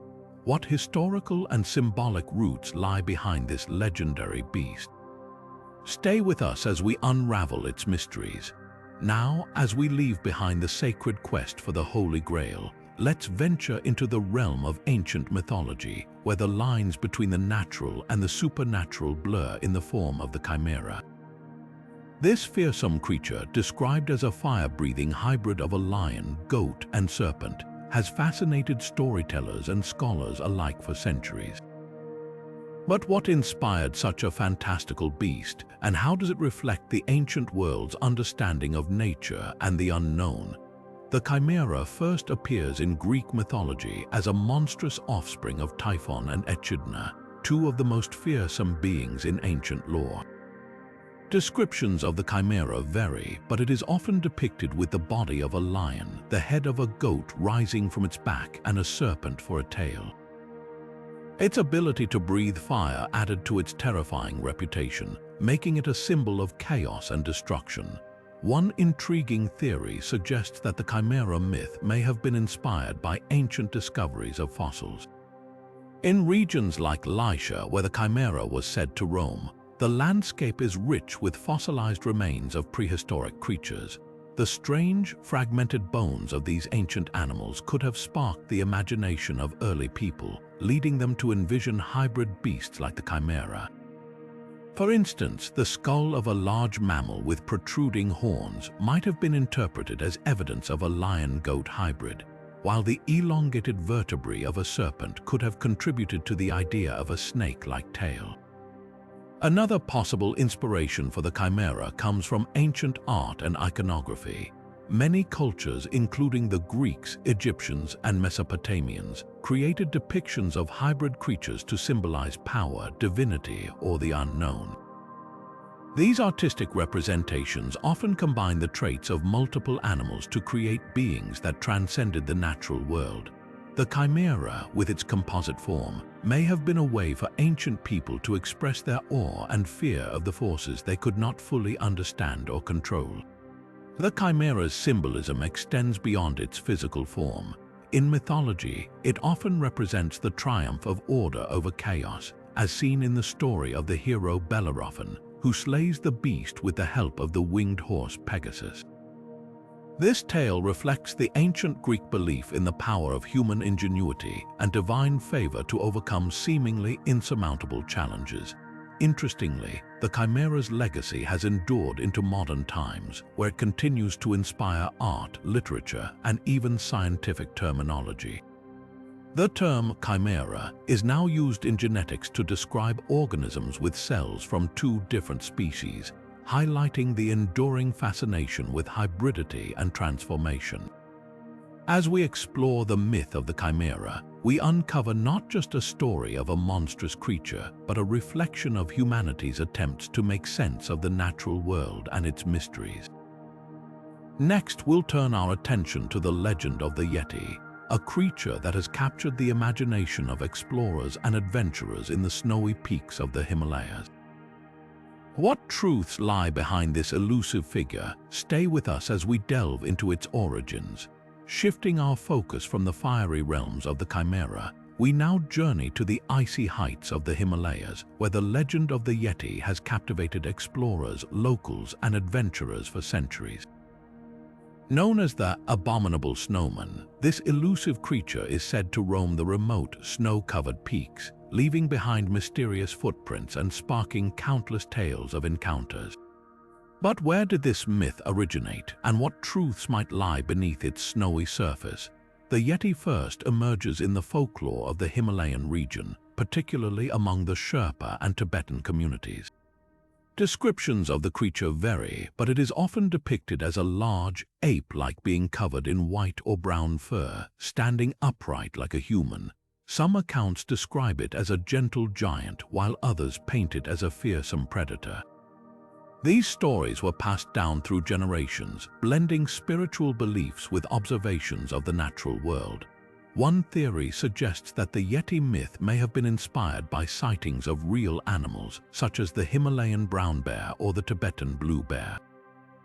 These large, shaggy creatures, when glimpsed from a distance or in poor visibility, could easily be mistaken for something more mysterious. Additionally, the discovery of unusual tracks in the snow, often attributed to the Yeti, might simply be the result of natural phenomena, such as melting snow distorting the shape of animal footprints. Another fascinating angle connects the Yeti to ancient spiritual beliefs. In Tibetan Buddhism, the Yeti is sometimes seen as a guardian of the mountains, a being that embodies the untamed power and mystery of the high-altitude wilderness. This spiritual interpretation adds depth to the myth, transforming the Yeti from a mere creature of folklore into a symbol of the sacred and the unknown. The Yeti gained global attention in the 20th century when Western explorers and mountaineers began reporting sightings during their expeditions. These accounts, often accompanied by blurry photographs or casts of large footprints, fueled speculation and debate. While many of these reports have been debunked or explained as misidentifications, the allure of the Yeti persists, inspiring countless expeditions, documentaries, and even scientific studies. Interestingly, the Yeti myth also reflects humanity's fascination with the unexplored and the unexplained. The remote, inhospitable environment of the Himalayas has long been a place of mystery where the boundaries between reality and imagination blur. The Yeti, as a symbol of this uncharted territory, continues to capture our collective imagination, reminding us of the vastness of the natural world and the stories we create to make sense of it. As we leave the snowy peaks of the Himalayas, our next stop takes us to the ancient world of the Gorgons, where the myth of Medusa and her stone-turning gaze awaits. What truths lie behind this terrifying figure, and how does her story reflect the fears and beliefs of ancient Greece? Stay with us as we uncover the mysteries of the Gorgons. Now, as we descend from the icy peaks of the Himalayas, we find ourselves stepping into the shadowy world of ancient Greece, where the myth of the Gorgons, and particularly Medusa, has left an indelible mark on art, religion, and culture. The Gorgons, three sisters with hair made of living snakes and the power to turn onlookers to stone, are among the most iconic figures in Greek mythology. But who were they, and what deeper meanings lie behind their terrifying visage? Medusa, the most famous of the Gorgons, stands out not only for her fearsome appearance but also for her tragic backstory. Unlike her immortal sisters Esthino and Uriel, Medusa was once a beautiful mortal woman. According to some versions of the myth, she was transformed into a monster by the goddess Athena as punishment for desecrating her temple. This transformation, often interpreted as a symbol of divine retribution, adds layers of complexity to Medusa's character, making her both a victim and a figure of terror. The Gorgon's head, with its serpentine hair and wide, staring eyes, became a powerful symbol in ancient Greek art and religion. Known as the Gorgonean, this image was frequently used as a protective amulet, adorning shields, temples, and even household items. The Greeks believed that the Gorgon's terrifying gaze could ward off evil spirits and enemies, turning their own malevolence back upon them. This duality of both fear and protection highlights the Gorgon's role as a guardian of sacred spaces and a symbol of divine power. Medusa's story also reflects broader themes in Greek mythology, particularly the tension between beauty and monstrosity and the consequences of divine wrath. Her decapitation by the hero Perseus, who used her severed head as a weapon, further cements her place in the pantheon of mythological figures. Yet, even in death, Medusa's legacy endures. Her image continued to inspire artists and storytellers, evolving over time to represent everything from female rage to the dangers of unchecked desire. In ancient Greek religion, the Gorgons were often associated with the underworld and the darker aspects of the divine. Their connection to snakes, creatures linked to rebirth and transformation, adds another layer of symbolism. The Gorgon's ability to turn men to stone can be seen as a metaphor for the paralyzing power of fear, as well as the transformative potential of confronting one's deepest terrors. As we explore the myth of the Gorgons, it becomes clear that these figures are more than just monsters. They are symbols of the unknown, the fearsome, and the sacred, embodying the complexities of human emotion and the mysteries of the divine. Their stories remind us that even the most terrifying myths often carry profound truths about the human experience.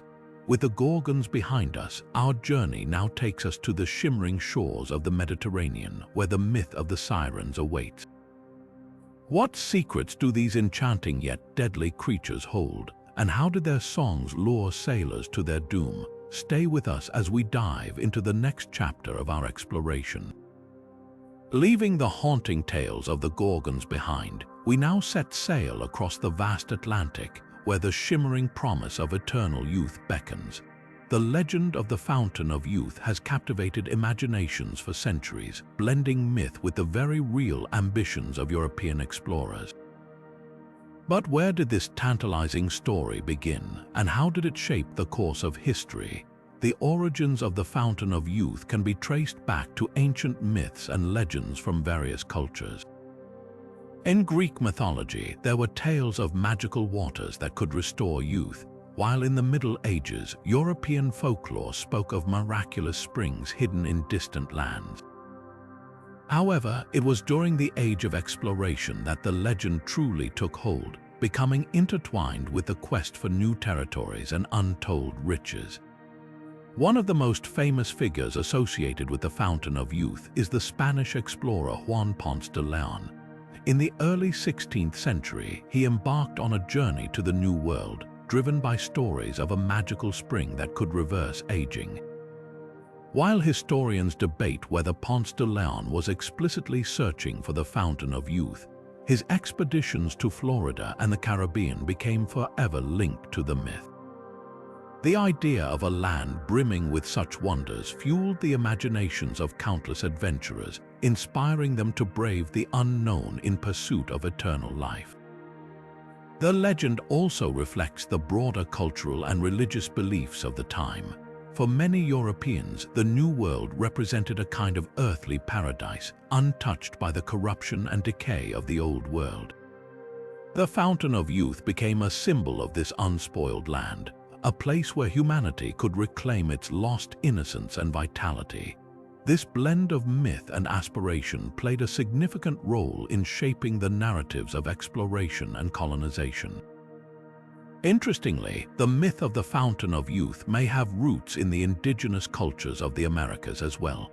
Some Native American tribes told stories of healing waters and sacred springs, which European explorers may have interpreted through the lens of their own myths. This cultural exchange highlights how legends can evolve and adapt, blending elements from different traditions to create something entirely new. The enduring appeal of the Fountain of Youth speaks to a universal human desire, the longing to escape the inevitability of aging and death. Even today, the myth continues to inspire stories, films, and even scientific research into longevity. It reminds us that the line between myth and reality is often blurred, and that the stories we tell can shape the way we see the world. As we leave the shimmering waters of the Fountain of Youth behind, our journey takes us to the windswept moors of Scotland, where the legend of the Loch Ness Monster awaits. What mysteries lie beneath the surface of this ancient lake, And why does this creature continue to capture our imagination? Join us as we dive into the next chapter of our exploration. Now, as we journey from the misty lochs of Scotland, we find ourselves standing before one of the most iconic and enigmatic monuments of the ancient world, the Great Sphinx of Giza.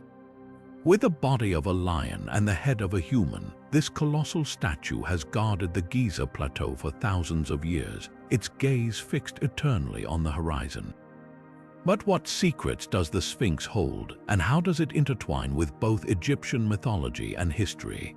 The Great Sphinx is believed to have been built during the reign of Pharaoh Khafre, around 2,500 years before the Common Era, as part of his pyramid complex. Carved directly from the limestone bedrock, the Sphinx stands as a testament to the ingenuity and ambition of ancient Egyptian civilization. Its massive size and intricate craftsmanship reflect the power and divine authority of the pharaohs, who are seen as living gods on earth. In Egyptian mythology, the Sphinx is often associated with the sun god Ra and the concept of divine kingship. The lion, a symbol of strength and royalty, represents the pharaoh's might, while the human head signifies wisdom and intelligence. Together, these elements embody the ideal ruler, both a protector and a guide for the people. The Sphinx also served as a guardian of sacred spaces, warding off evil and ensuring the stability of the cosmos. One of the most enduring mysteries surrounding the Sphinx is its missing nose. While popular legend attributes its destruction to Napoleon's troops, historical evidence suggests that the nose was likely removed centuries earlier, possibly during the medieval period. This damage, along with the erosion patterns on the Sphinx's body, has sparked debates about its age and the environmental conditions it has endured over millennia. The Sphinx's role in history extends beyond its mythological significance.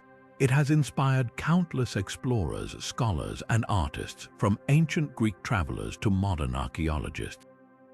The Greek historian Herodotus, for example, marveled at the Sphinx during his visit to Egypt, though he mistakenly attributed its construction to a later period. Over the centuries, the Sphinx has been buried and uncovered multiple times, each rediscovery adding to its mystique and allure. Today, the Sphinx continues to captivate us, not only as a symbol of ancient Egypt, but also as a reminder of humanity's enduring quest to understand the past. Its silent presence invites us to ponder the mysteries of history and the stories that have shaped our world. As we leave the sands of Giza behind, our next destination takes us to the windswept plains of Eurasia, where the myth of the Amazons awaits. Who were these legendary warrior women, and what truths lie behind their stories? Join us as we uncover the next chapter in our exploration of mythology and history. Now, as we step away from the windswept plains of Eurasia and the tales of the Amazons, we find ourselves drawn into the shadowy corridors of medieval Europe, where the legend of the Wandering Jew takes root. This haunting story, steeped in both myth and historical tension, offers a fascinating glimpse into the intersection of religion, folklore, and societal fears. The legend of the Wandering Jew tells of a man who, according to Christian tradition, taunted Jesus on his way to the crucifixion. As punishment, he was cursed to wander the earth until the second coming, never finding rest or peace. This figure, often depicted as a weary traveler with a long beard and tattered clothes, became a symbol of eternal suffering and divine retribution. But where did this myth originate, and what does it reveal about the time in which it emerged? The earliest written accounts of the Wandering Jew date back to the 13th century, during a period of heightened religious fervor and widespread anti-Semitism in Europe.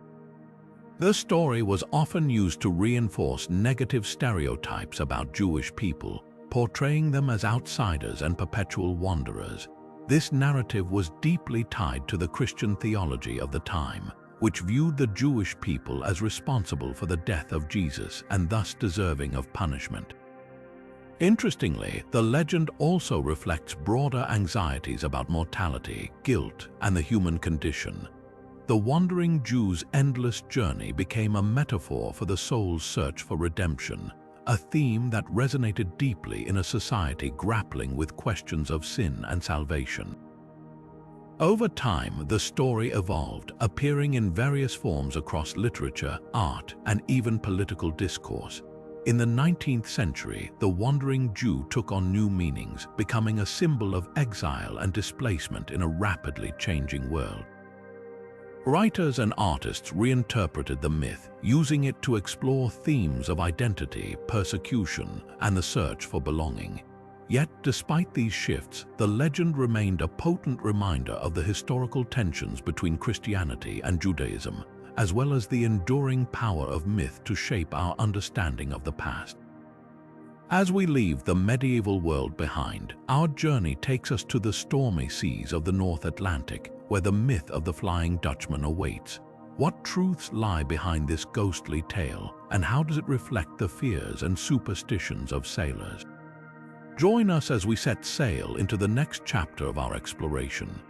Now, as we leave the stormy seas of the North Atlantic and the eerie tale of the Flying Dutchman behind, we turn our gaze to the skies of ancient Greece, where the myth of the Harpies takes flight.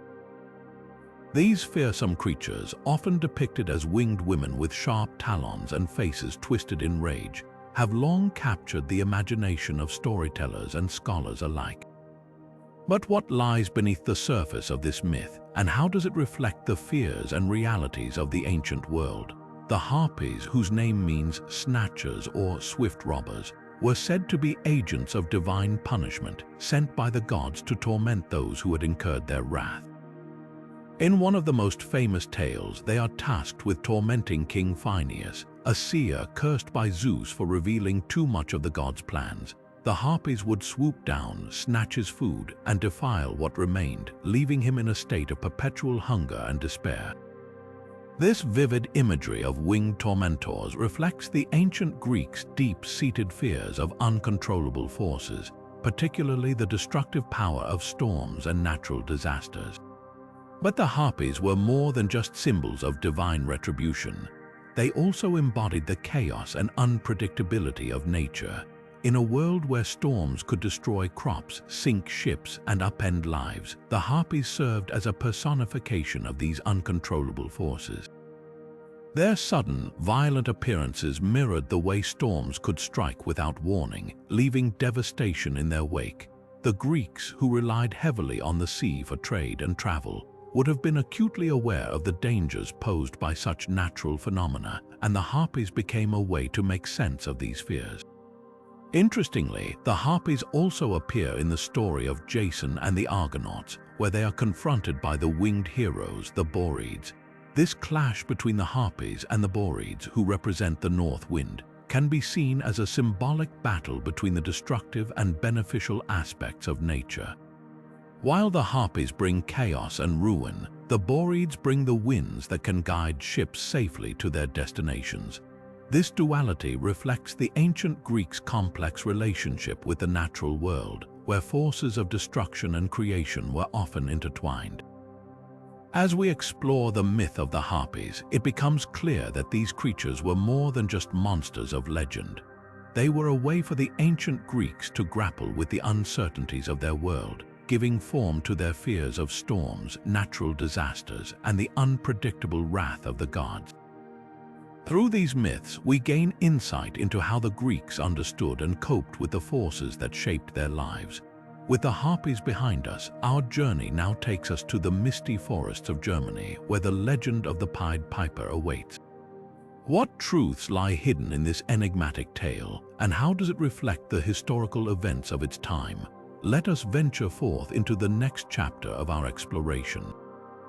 Now, as we step into the shadowy streets of medieval Heimland, Germany, we find ourselves unraveling one of history's most enduring and enigmatic tales, the legend of the Pied Piper.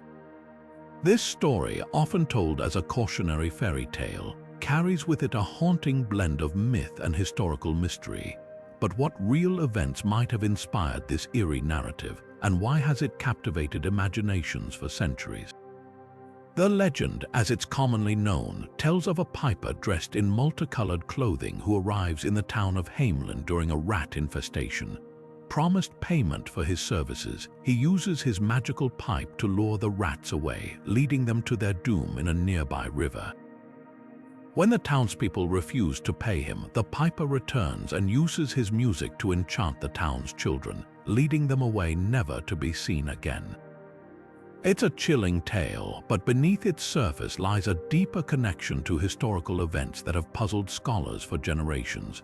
One of the most compelling theories ties the legend to the mass migration of young people from Hamelin in the 13th century. Historical records from the town mention a tragic event in the year 1284, where a large number of children were said to have disappeared. Some historians suggest this could have been linked to the Children's Crusade, a series of events in which groups of young people set out to reclaim the Holy Land only to meet tragic fates. Others propose that the children might have been young adults recruited to colonize Eastern Europe during the German eastward expansion, a movement that often involved relocating entire communities. The piper, in this interpretation, could symbolize a recruiter or leader who led them away from their homes. Another theory points to the devastating plague outbreaks that swept through Europe during the Middle Ages.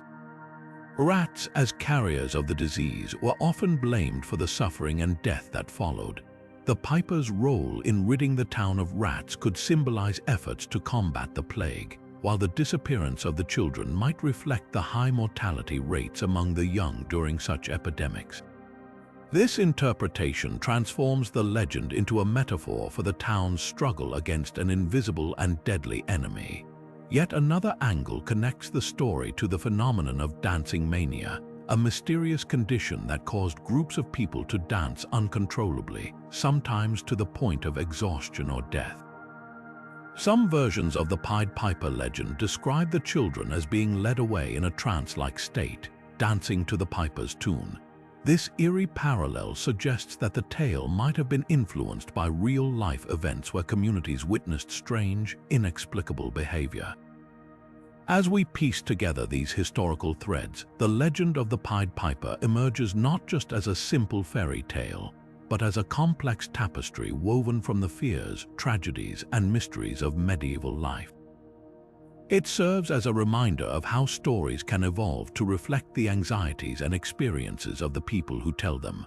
Whether inspired by migration, plague, or mass hysteria, the tale of the Pied Piper continues to resonate as a powerful symbol of loss and the consequences of broken promises.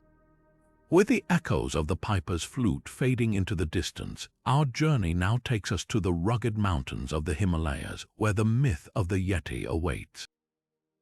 What truths lie hidden in the snow-covered peaks, and how has this legendary creature captured the imagination of explorers and storytellers alike? Let us venture forth into the next chapter of our exploration. Now, as we leave the icy peaks of the Himalayas behind, our journey takes us to the sun-drenched plains of ancient Greece, where the myth of the centaurs awaits. These half-human, half-horse creatures have long captured the imagination, but could their origins lie in something far more grounded in reality? Let's explore how early encounters with horseback riders might have sparked one of mythology's most enduring legends. The centaurs, as described in Greek mythology, were wild and untamed beings often depicted as both wise and savage. They were said to inhabit the rugged mountains and forests, embodying the duality of human intellect and animal instinct. But where did this striking image come from? One compelling theory suggests that the centaur myth may have been inspired by the first encounters between early Greeks and nomadic tribes who mastered the art of horseback riding. To a people unfamiliar with horses, the sight of a rider mounted on a horse might have appeared as a single, unified creature, a man fused with his steed. This visual confusion could have given rise to the idea of the centaur, blending human and equine traits into one fantastical being. Archaeological evidence supports this theory, as the domestication of horses spread across Eurasia around 3,500 years ago. The nomadic tribes of the steppes, such as the Scythians, were renowned for their equestrian skills, often appearing to move as one with their horses during battle or travel. For the Greeks, who initially lacked such expertise, these skilled riders would have seemed almost otherworldly. The centaur myth, then, might have been a way to explain and mythologize these awe-inspiring encounters, transforming them into stories that reflected both admiration and fear. The centaurs also played a significant role in Greek mythology, often serving as symbols of chaos and the untamed forces of nature. One of the most famous tales involves the centaur Chiron, a wise and gentle figure who stood apart from his wild brethren. Unlike the other centaurs, Chiron was known for his knowledge of medicine, music, and prophecy, acting as a mentor to heroes like Achilles and Jason. This duality between the savage and the civilized may reflect the Greeks' own ambivalence toward the nomadic cultures they encountered. On one hand, these riders represented a threat to their settled way of life. On the other, they embodied skills and knowledge that the Greeks admired and sought to emulate. The centaur myth also found its way into art and literature, becoming a powerful symbol of the struggle between human reason and primal instinct. In Greek pottery and sculpture, centaurs were often depicted in battle with heroes like Heracles or the Lapiths, representing the clash between civilization and barbarism. These stories served as cautionary tales, warning against the dangers of giving in to base desires and the importance of maintaining order and self-control. As we reflect on the myth of the centaurs, it becomes clear that these creatures are more than just fantastical beings. They are a window into the ancient world's encounters with the unknown.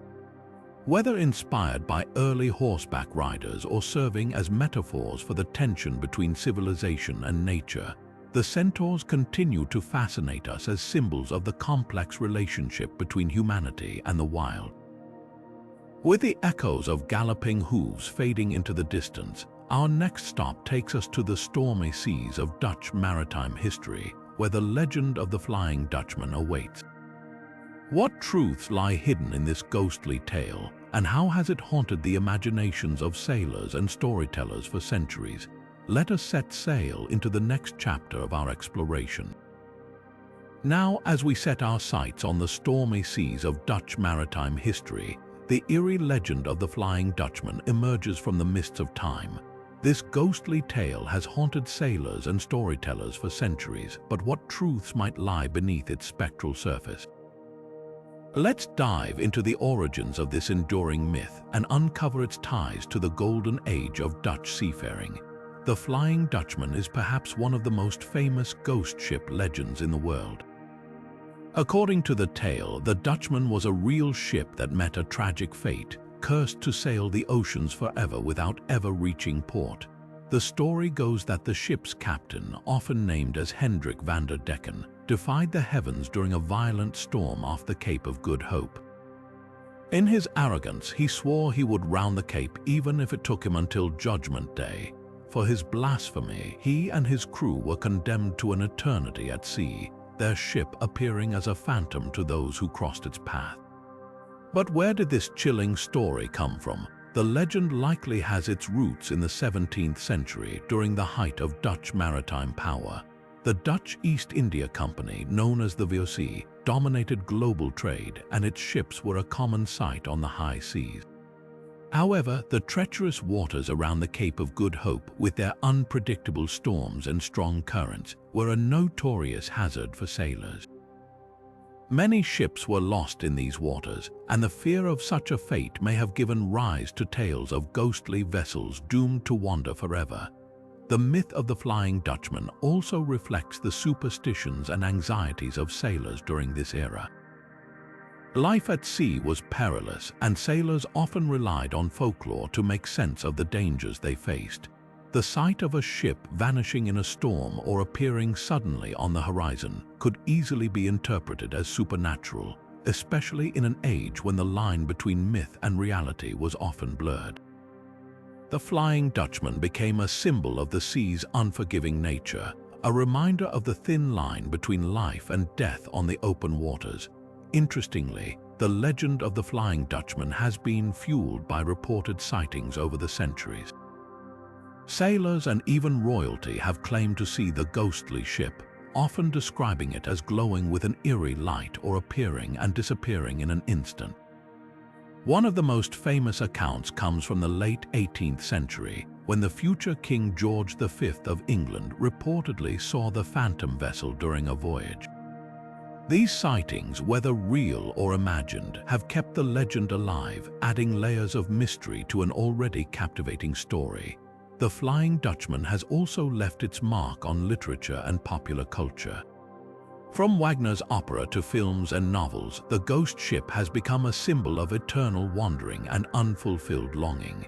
Its story resonates with themes of hubris, punishment, and the relentless power of nature, making it a timeless tale that continues to captivate audiences.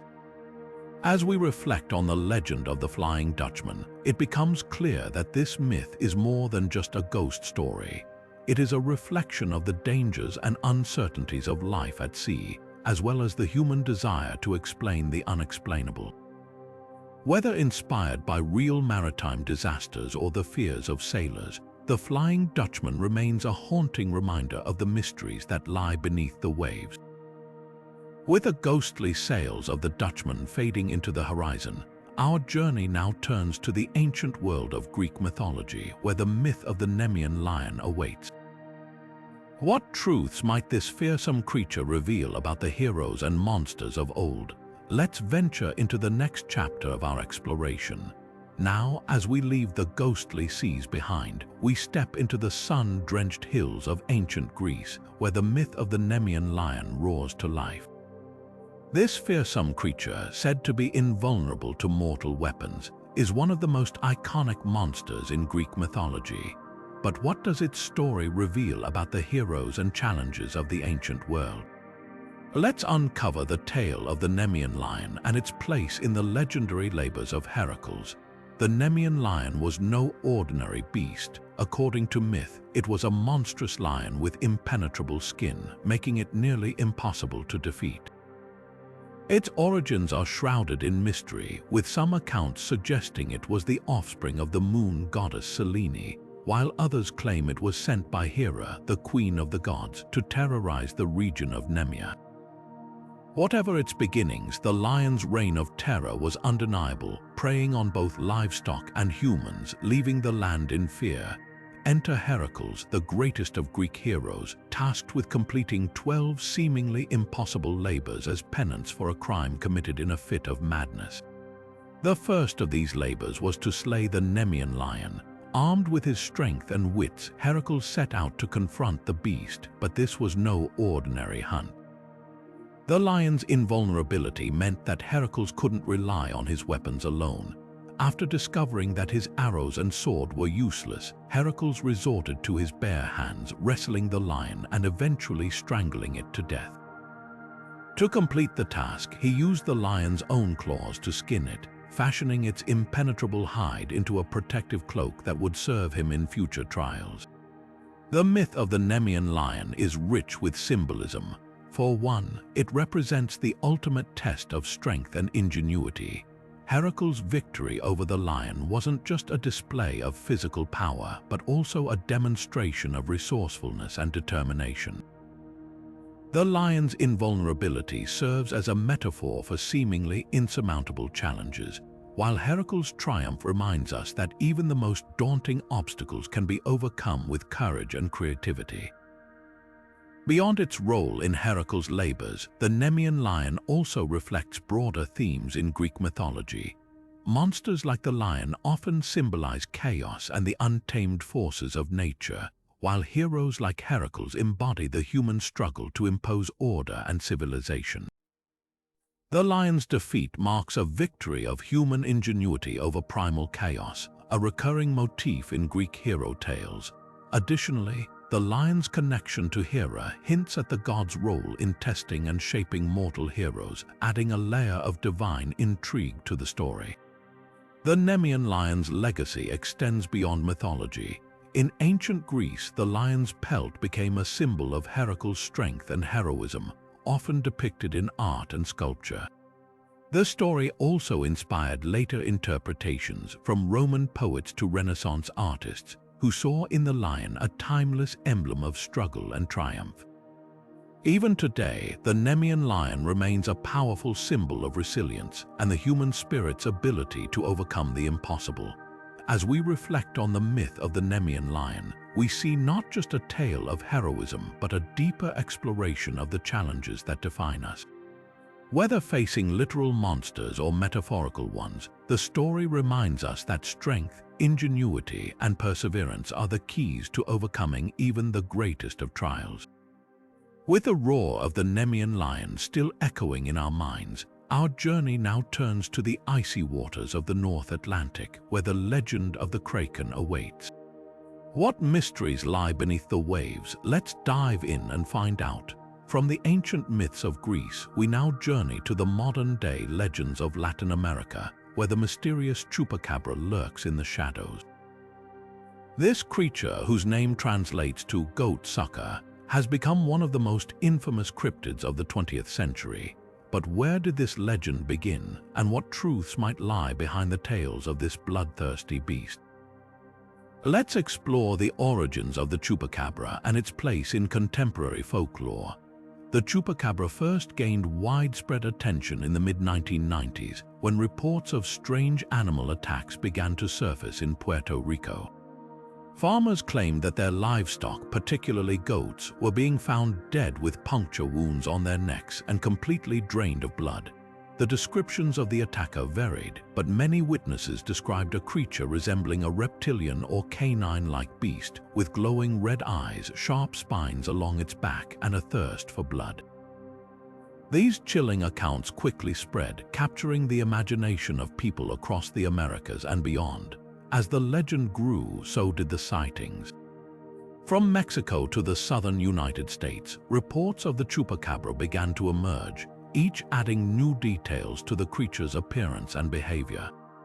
Some described it as a small, agile predator, while others claimed it was a larger, more menacing beast. Despite the variations, one thing remained consistent. The chupacabra was said to prey on livestock, leaving behind a trail of fear and confusion. But what could explain the origins of such a creature? Some researchers suggest that the chupacabra legend may have roots in real animal attacks, possibly involving wild dogs or coyotes suffering from mange, a skin condition that can make them appear hairless and more monstrous. Others point to the influence of popular culture, noting that the chupacabra's rise to fame coincided with a surge in interest in cryptids and supernatural phenomena. The legend may also reflect deeper anxieties about rural life, where the loss of livestock can have devastating economic consequences, and the unknown can easily take on a terrifying form. The chupacabra's impact extends beyond folklore. It has become a cultural icon, appearing in movies, television shows, and even video games. Its image has been used to sell everything from t-shirts to energy drinks, turning a once-feared creature into a symbol of mystery and intrigue. Yet, for those who live in areas where sightings are reported, the chupacabra remains a very real and unsettling presence, a reminder of the thin line between myth and reality. As we delve into the legend of the chupacabra, we're reminded that myths are not just relics of the past but living stories that continue to evolve. Whether born from misunderstood animal behavior, cultural anxieties, or the human love of a good mystery, the chupacabra serves as a fascinating example of how modern folklore is created and sustained. With the shadow of the chupacabra still lingering, our next stop takes us to the icy peaks of the Himalayas, where the myth of the Yeti awaits. What secrets does the snow hold? Let's find out. From the shadowy tales of the chupacabra, we now ascend to the heights of ancient Greek mythology, where the Titans once ruled the cosmos. These primordial beings, often overshadowed by the Olympian gods, played a pivotal role in shaping the world as the Greeks understood it. Their story, known as the Titanomachy, is not just a tale of divine conflict but a reflection of the ancient Greeks' understanding of power, order, and the very fabric of the universe. The Titans were the children of Gaia, the earth, and Uranus, the sky, representing the raw, untamed forces of nature. They were the first rulers of the cosmos, embodying the chaotic and primal energies that existed before the rise of the Olympian gods. Among them were figures like Cronus, the leader of the Titans, who overthrew his father Uranus to claim dominion over the world. Yet, this act of rebellion set the stage for a cycle of power struggles that would define Greek mythology. The Titanomachy, or the War of the Titans, was a 10-year battle between the Titans and the Olympians, led by Zeus. This epic conflict was more than just a fight for supremacy. It symbolized the transition from chaos to order, from the old ways to the new. The Olympians, representing a more structured and civilized order, ultimately triumphed, imprisoning the Titans in Tartarus, a deep abyss beneath the underworld. This victory marked the beginning of Zeus's reign and the establishment of the Olympian pantheon as the rulers of the cosmos. But the Titanomachy also reflects deeper themes in Greek thought. It illustrates the Greeks' belief in the inevitability of change and the cyclical nature of power. Just as the Titans overthrew Uranus and the Olympians overthrew the Titans, the Greeks understood that no power is eternal. This myth served as a cautionary tale about the dangers of hubris and the fragility of authority, themes that resonated deeply in a society where political and social upheaval were common. The Titans themselves were not merely villains in this story. They represented the forces of nature and the primordial chaos that the Greeks believed existed before the ordered world. Their defeat by the Olympians symbolized humanity's struggle to impose order on a chaotic universe, a theme that echoes throughout Greek mythology and philosophy.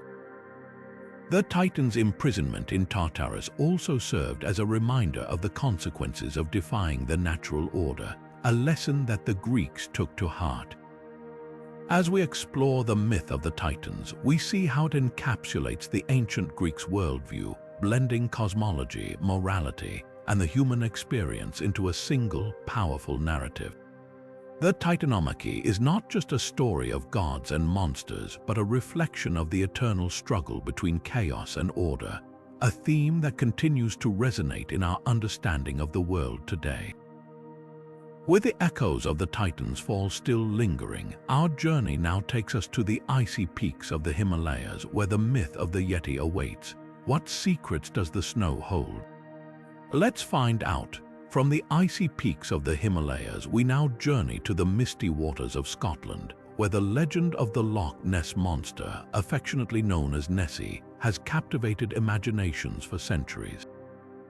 This enigmatic creature, said to inhabit the deep, dark waters of Loch Ness, is one of the most enduring mysteries in the world of cryptids and folklore.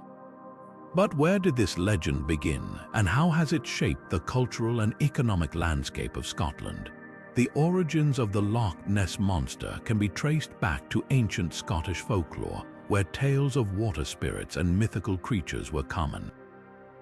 The Picts, an ancient people of Scotland, carved mysterious stone depictions of strange aquatic beasts, some of which bear a striking resemblance to modern descriptions of Nessie. These carvings suggest that the idea of a creature lurking in the loch has been part of local storytelling for over 1,000 years. However, the modern legend of Nessie truly took off in the 1930s when a series of reported sightings brought the monster into the global spotlight. One of the most famous accounts occurred in 1933, when a couple claimed to have seen a large, dinosaur-like creature crossing the road near the loch. This sighting, along with a now iconic photograph known as the surgeon's photograph, sparked a wave of interest and speculation. While the photograph was later revealed to be a hoax, it cemented Nessie's place in popular culture and turned Loch Ness into a hub for monster hunters and curious tourists alike. But the Loch Ness Monster is more than just a tale of mystery and intrigue. It has become a symbol of Scottish identity and a significant driver of tourism. Each year, thousands of visitors flock to Loch Ness, hoping to catch a glimpse of the elusive creature. the legend has inspired books, documentaries, and even scientific expeditions, with researchers using sonar and underwater cameras to search for evidence of Nessie's existence. While no definitive proof has been found, the enduring fascination with the monster keeps the legend alive. The story of Nessie also reflects humanity's timeless fascination with the unknown. Loch Ness, with its deep, dark waters and remote location, is the perfect setting for a mystery. The legend taps into our primal fear of what lies beneath the surface, as well as our desire to believe in something extraordinary. Whether Nessie is a surviving plesiosaur, a misidentified seal, or simply a product of imagination, the myth continues to inspire wonder and curiosity. As we delve into the legend of the Loch Ness Monster, we see how it intertwines with Scottish folklore, modern media, and the human love for a good mystery. From ancient Pictish carvings to modern-day tourism, Nessie's story is a testament to the power of myth and its ability to shape our world. With the waters of Loch Ness still holding their secrets, our exploration now turns to the golden treasures of ancient trade routes where the myth of the Golden Fleece awaits. What tales of adventure and intrigue lie hidden in its shimmering threads? Let's uncover the story. Now, let's shift our gaze from the misty waters of Loch Ness to the shimmering allure of ancient gold, where the myth of the Golden Fleece takes center stage. This legendary artifact, said to be the fleece of a golden ram, has captivated storytellers and adventurers for centuries. But beyond its mythical origins, the Golden Fleece may hold clues to the real-world practices of ancient trade and gold mining. The story of the Golden Fleece is most famously tied to the Greek myth of Jason and the Argonauts. According to legend, Jason was tasked with retrieving the fleece from the distant land of Colchis, a perilous journey that tested the bravery and cunning of his crew. The fleece itself was said to possess magical properties, symbolizing authority and kingship. But what if this myth was more than just a tale of heroism? What if it reflected the ancient world's fascination with gold and the lengths people would go to obtain it? Historians and archaeologists have long speculated that the myth of the Golden Fleece may have roots in the real practices of ancient gold mining. In regions like the Caucasus, where Colchis was believed to be located, gold was often extracted from rivers using sheepskins. Miners would place sheepskins in the water to trap gold particles, a technique that could have inspired the idea of a golden fleece. This method, known as placer mining, was widely used in antiquity and may have been the practical foundation for the myth. The Golden Fleece also highlights the importance of trade routes in the ancient world. Colchis, located on the eastern edge of the Black Sea, was a crossroads of commerce connecting the Mediterranean with the vast resources of the Caucasus and beyond. The fleece, as a symbol of wealth and power, may have represented the lucrative trade in gold and other precious goods that flowed through this region. The myth of Jason's quest could thus be seen as a metaphor for the dangers and rewards of ancient trade expeditions. But the Golden Fleece isn't just a relic of the past. Its story continues to resonate today, symbolizing the human desire for wealth, adventure, and the pursuit of the extraordinary. From ancient myths to modern interpretations, the Golden Fleece reminds us of the enduring connection between storytelling and the material world. As we unravel the threads of this myth, we see how it intertwines with the realities of ancient trade, mining, and the human imagination. The Golden Fleece is more than a symbol of mythical treasure. It's a window into the lives and aspirations of those who came before us.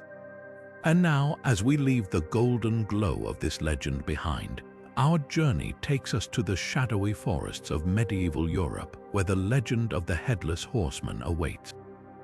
What eerie tales lie hidden in the mist? Let's find out. Now, as we step into the shadowy forests of medieval Europe, we encounter one of the most chilling figures in folklore, the Headless Horseman. This spectral rider, often depicted as a decapitated figure carrying his own head, has haunted the imaginations of storytellers and audiences for centuries. But where did this eerie legend begin, and what deeper meanings lie beneath its surface? The origins of the Headless Horseman can be traced back to European folklore, particularly in regions like Ireland, Germany, and Scandinavia. In Irish mythology, the Dullahan is a headless rider who carries his severed head under his arm, often seen as an omen of death. Similarly, in German tales, the legend of the Wild Hunt features ghostly riders, sometimes headless, who chase through the night skies, heralding doom. These stories likely emerged from ancient pagan beliefs about spirits and the afterlife, blending with later Christian interpretations of judgment and the supernatural. One of the most famous iterations of the Headless Horseman comes from Washington Irving's 1820 short story, The Legend of Sleepy Hollow. Set in a quiet American village, Irving's tale reimagines the European myth, introducing the character of Ichabod Crane and the terrifying figure of the horseman. While Irving's version is fictional, it draws heavily on the folklore traditions of his Dutch ancestors who brought tales of headless riders to the New World. The story's enduring popularity has cemented the Headless Horseman as a cultural icon, inspiring countless adaptations in literature, film, and theater. But why does this particular myth resonate so deeply? The Headless Horseman embodies universal fears of the unknown, of death, and of the consequences of our actions. In many versions of the tale, the horseman is a vengeful spirit, often seeking retribution for a wrong committed in life. This theme of justice, or perhaps injustice, taps into a fundamental human concern about morality and the afterlife. The image of a headless rider also symbolizes a loss of identity or control, a haunting reminder of the fragility of life. Interestingly, some historians suggest that the legend may have been influenced by real historical events. During the Middle Ages, decapitation was a common form of execution, and the sight of headless bodies could have fueled the myth. Additionally, tales of headless riders might have been inspired by the practice of burying warriors with their horses, a tradition seen in various cultures across Europe. Over time, these grim realities were woven into the fabric of folklore, creating a figure that is both terrifying and fascinating. As we leave the chilling tale of the Headless Horseman behind, our journey takes us to the icy peaks of the Himalayas, where another legendary figure awaits the Yeti. What secrets does this elusive creature hold, and how has it captured the imagination of explorers and storytellers alike? Let's find out. From the icy peaks of the Himalayas, where the Yeti roams, we now journey to the rugged landscapes of Scandinavia, where the skies themselves seem to whisper tales of divine warriors and fateful battles. Here, we encounter the Valkyries, one of the most captivating figures in Norse mythology. These fierce, otherworldly women were said to ride through the skies on winged horses, choosing which warriors would live and which would die in battle. But who were the Valkyries, and what role did they play in the lives of the Vikings? In Norse mythology, the Valkyries served as Odin's handmaidens, tasked with selecting the bravest warriors who fell in combat. These chosen souls, known as the Einherjar, were brought to Valhalla, Odin's great hall, where they would prepare for the final battle of Ragnarok. The Valkyries were not just passive observers of war. They were active participants, often described as wielding weapons and wearing armor, embodying the very essence of battle itself. Their presence on the battlefield was both a blessing and a curse, as they decided who would achieve eternal glory and who would be left behind. The name Valkyrie itself comes from Old Norse, meaning chooser of the slain, a fitting title for these powerful figures. But their role extended beyond mere selection. In some stories, Valkyries also served as protectors and guides, offering comfort to dying warriors and ensuring their safe passage to the afterlife. This dual role, both as fierce warriors and compassionate guardians, highlights the complexity of their character in Norse mythology. They were not just symbols of death, but also of honor, courage, and the promise of a glorious afterlife. The Valkyries also played a significant role in shaping Viking warrior culture. For the Norse people, the idea of dying in battle was not something to be feared, but rather something to be celebrated. The belief that a Valkyrie might choose you for Valhalla gave warriors a sense of purpose and bravery, encouraging them to fight with unwavering determination. This cultural mindset is reflected in many Viking sagas, where heroes often face death with a stoic acceptance, knowing that their fate lies in the hands of the Valkyries. Interestingly, the Valkyrie myth may have been influenced by real historical practices. Some scholars suggest that the concept of the Valkyries could have been inspired by shield maidens, women who fought alongside men in battle.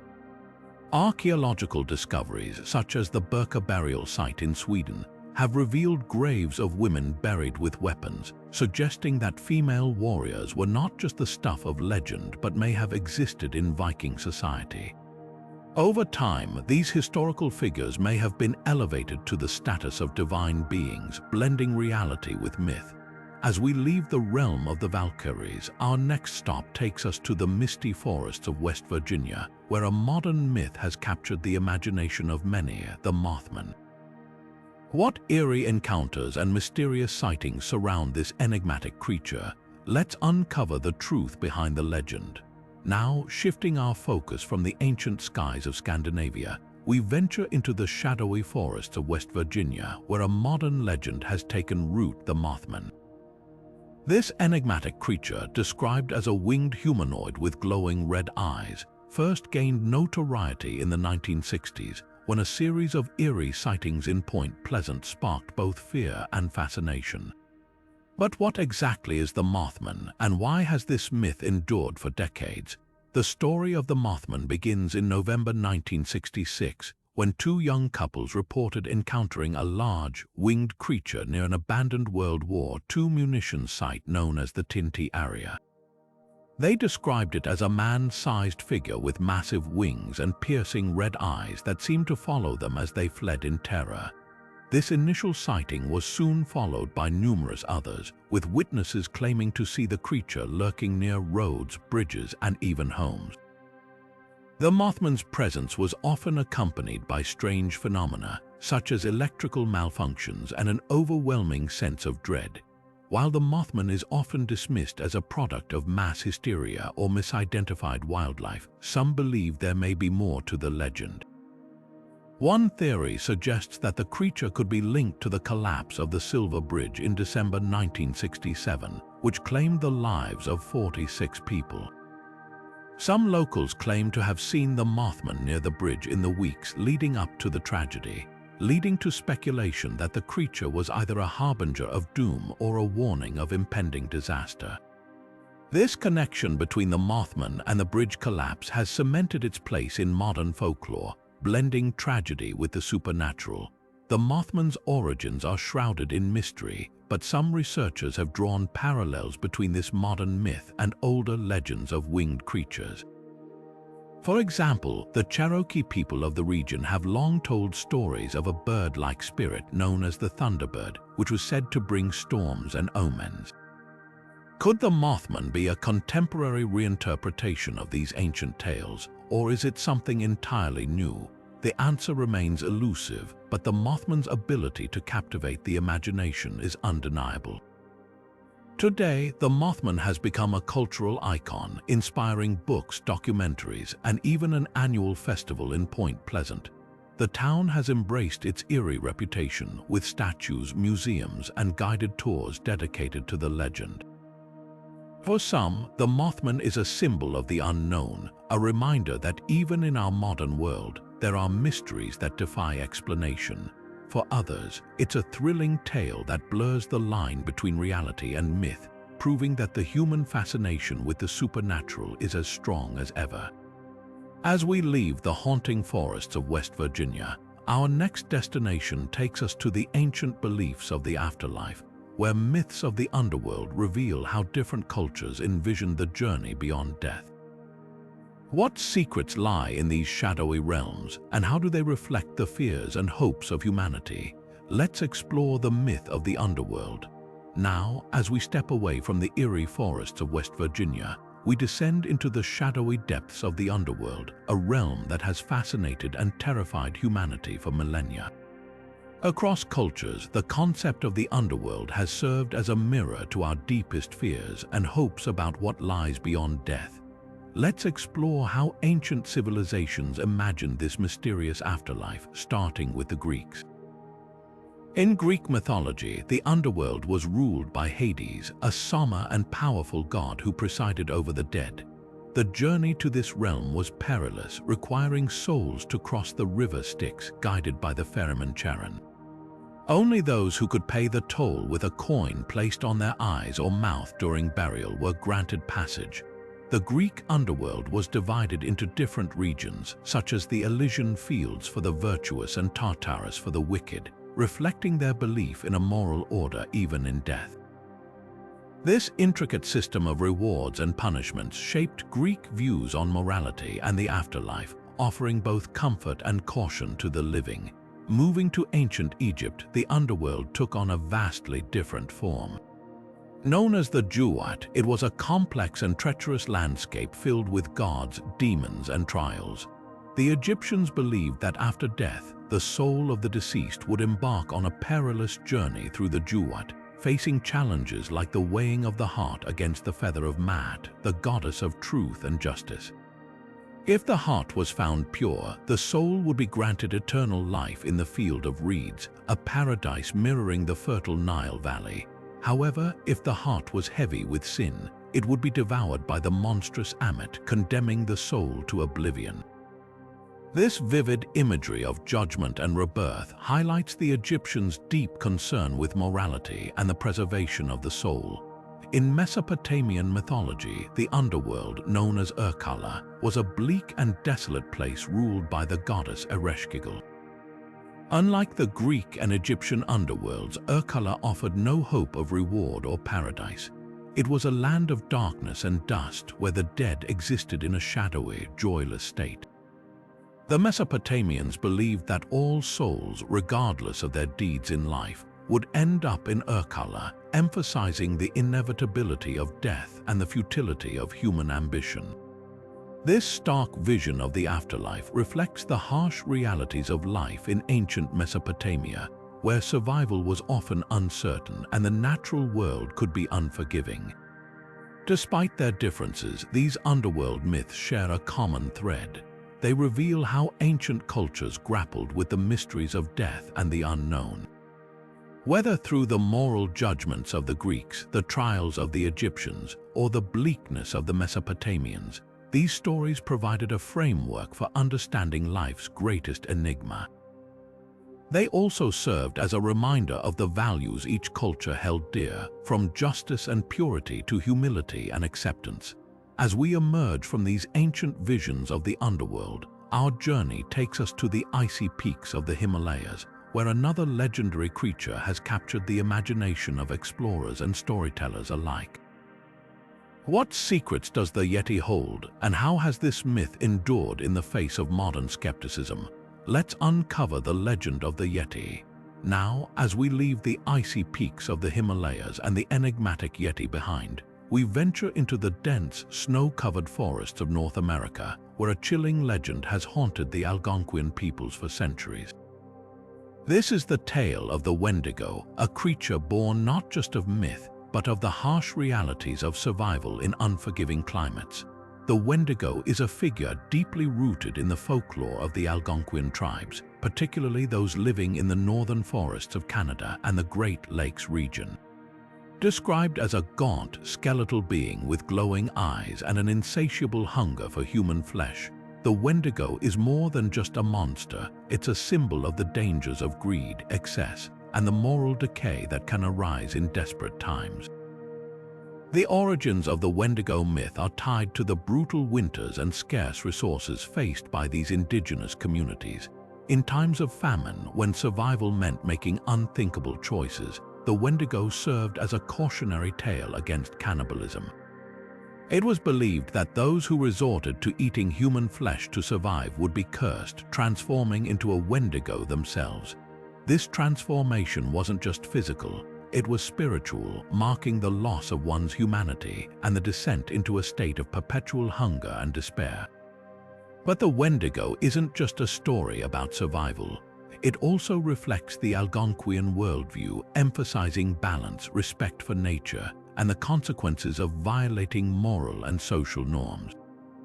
The Wendigo's endless hunger symbolizes the destructive nature of unchecked desire, whether for food, power, or material wealth. In this way, the myth served as a powerful tool for teaching lessons about community, restraint, and the importance of living in harmony with the environment. Interestingly, the Wendigo legend has persisted into modern times, evolving to reflect contemporary fears and anxieties. In literature, film, and even psychology, the Wendigo has become a metaphor for addiction, mental illness, and the darker aspects of human nature. Its enduring presence in popular culture speaks to the universal themes embedded in this ancient myth, themes that continue to resonate with people today.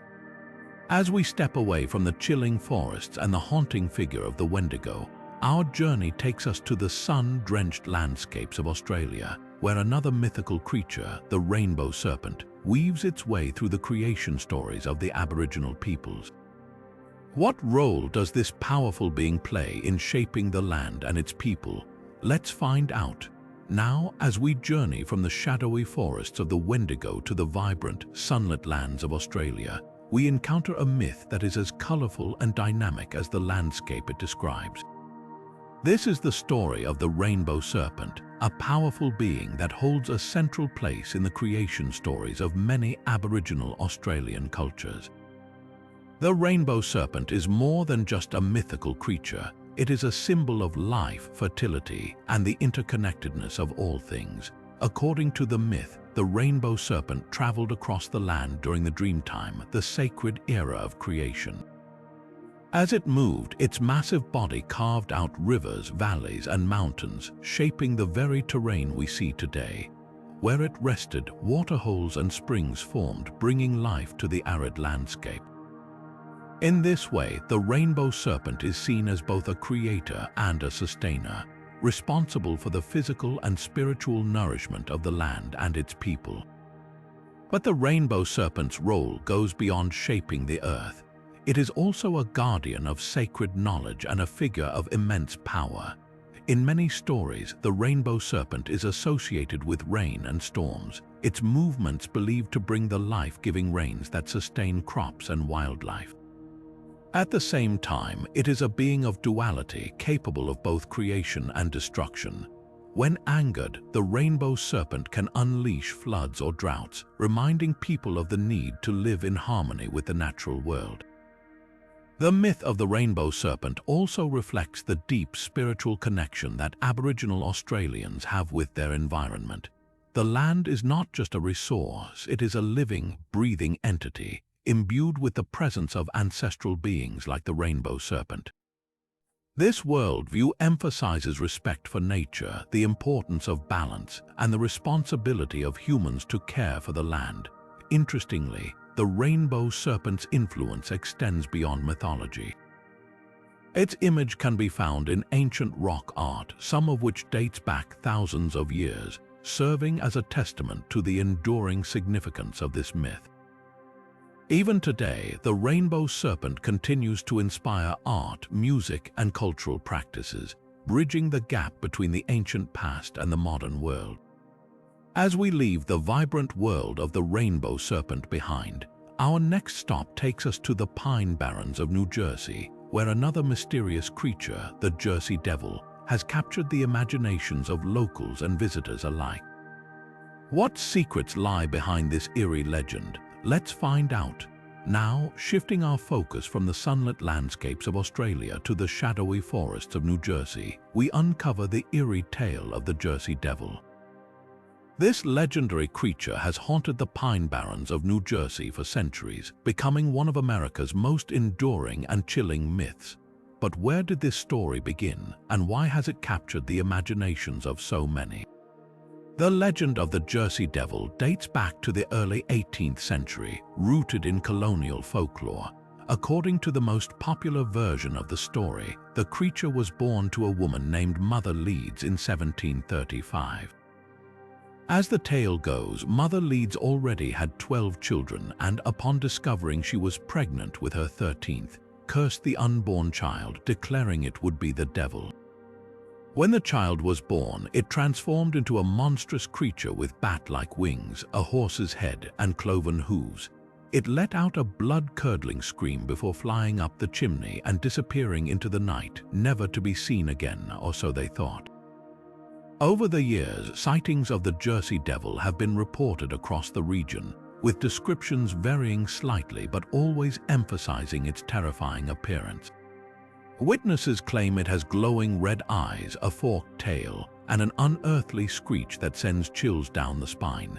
These sightings often coincide with periods of social or economic unrest, leading some to speculate that the Jersey Devil serves as a kind of cultural boogeyman, embodying the fears and anxieties of the time. But the Jersey Devil isn't just a product of folklore, it's also tied to unexplained phenomena. The Pine Barrens, where the creature is said to roam, are a vast, remote area filled with dense forests and swamps. The isolation and eerie atmosphere of the region have fueled countless stories of strange lights, mysterious sounds, and otherworldly encounters.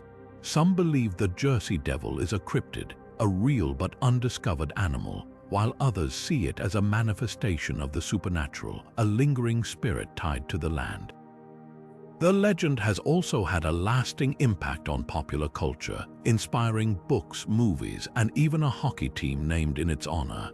Yet, despite its fame, the Jersey Devil remains an enigma, a blend of myth, history, and mystery that continues to intrigue and terrify. Whether it's a cautionary tale, a symbol of fear, or something more, the Jersey Devil reminds us of the power of storytelling and the human fascination with the unknown. As we leave the haunting Pine Barrens behind, our journey takes us next to the skies, where another mythical creature, the Thunderbird, soars through Native American legends. What role does this powerful being play in the stories of the land and its people? Let's find out. Now, as we turn our gaze skyward, we encounter the awe-inspiring legend of the Thunderbird, a creature deeply woven into the fabric of Native American mythology.